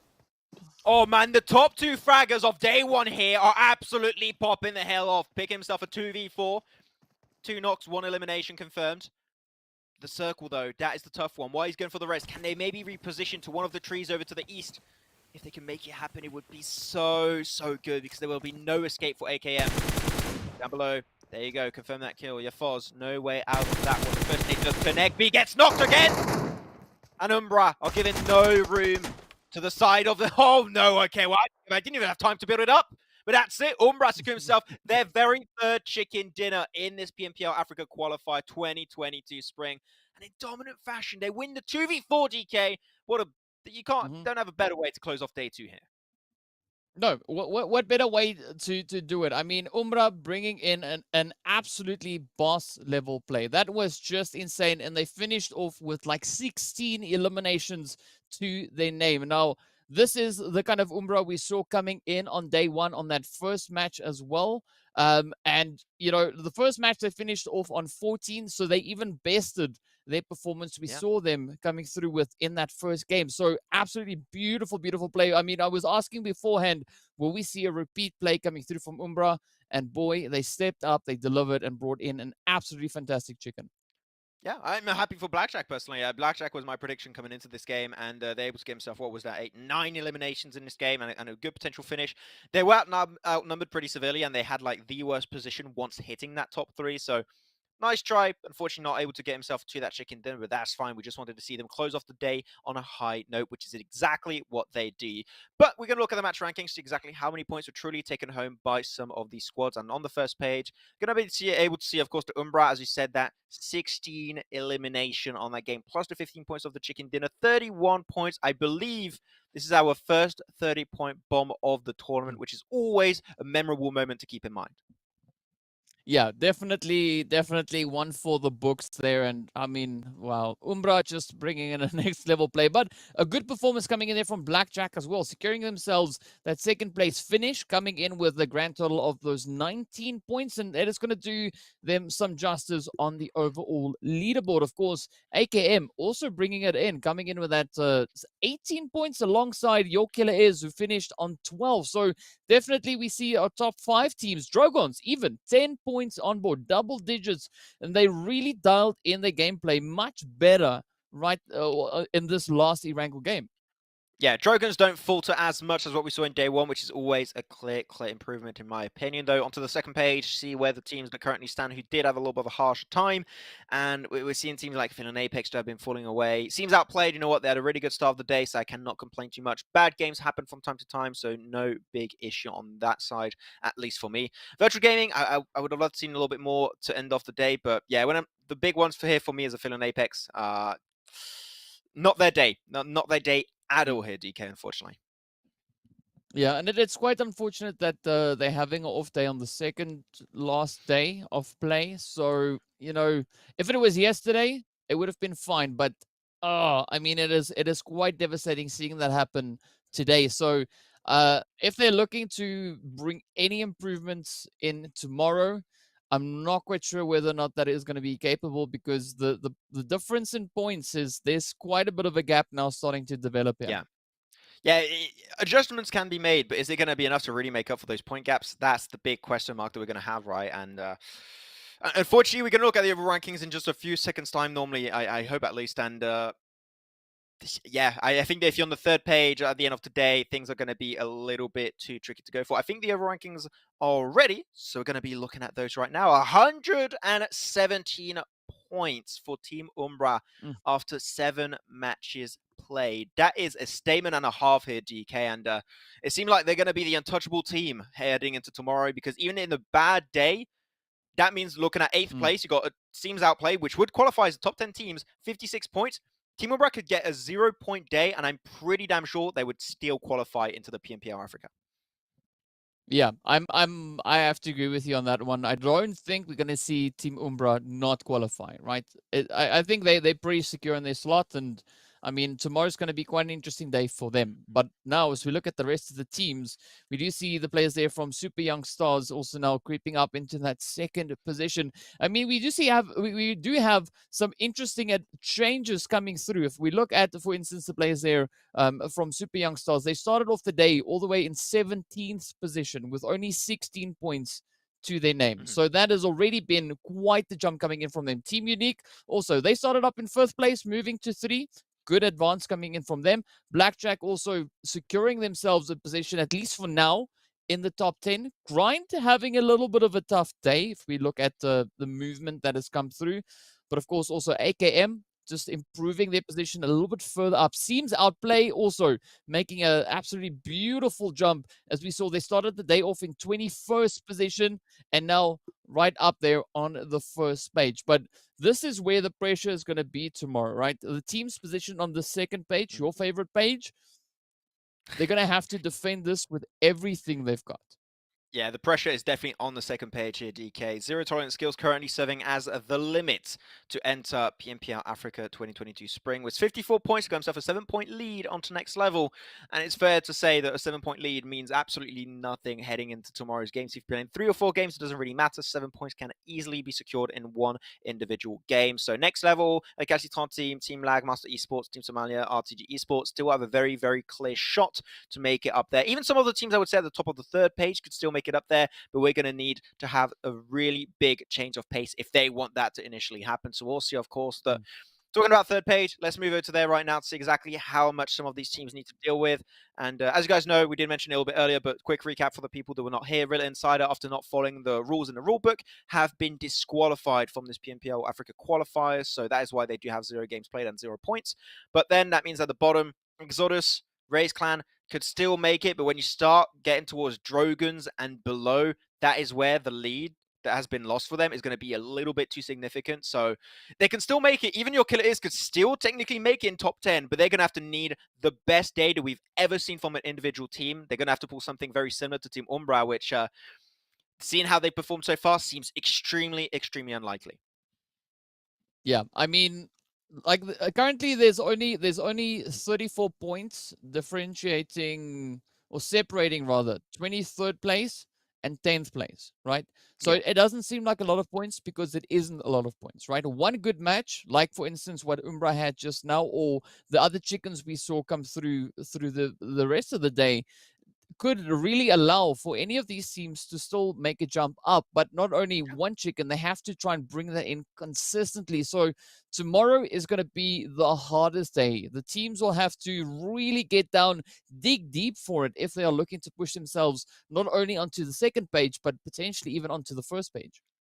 Yeah, this is a point of the tournament for the bottom teams where, you know, if you're a One Piece fan, Gear 2nd is not even going to be enough. You're going to have to push through your limits, go to Gear 3rd, even Gear 4th, Snake Man mode, if you want to speed your way up in the rankings, because otherwise, I just do not see it happen. You said it right. What was the point limit? Like 30, 34 points, you said, I believe? Yeah, Yeah, 34 give or points. take.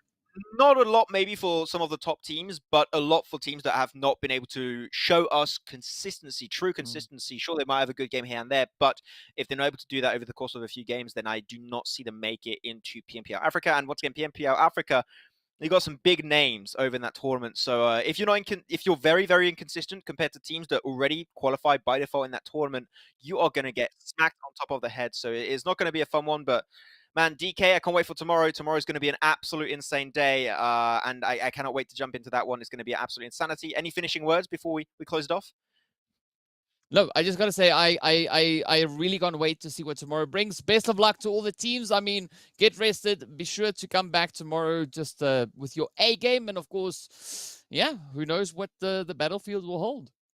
Recommendation, wake up at gamer hours tomorrow morning, which is technically 4 p.m. And get yourself ready, potentially with some VOD review.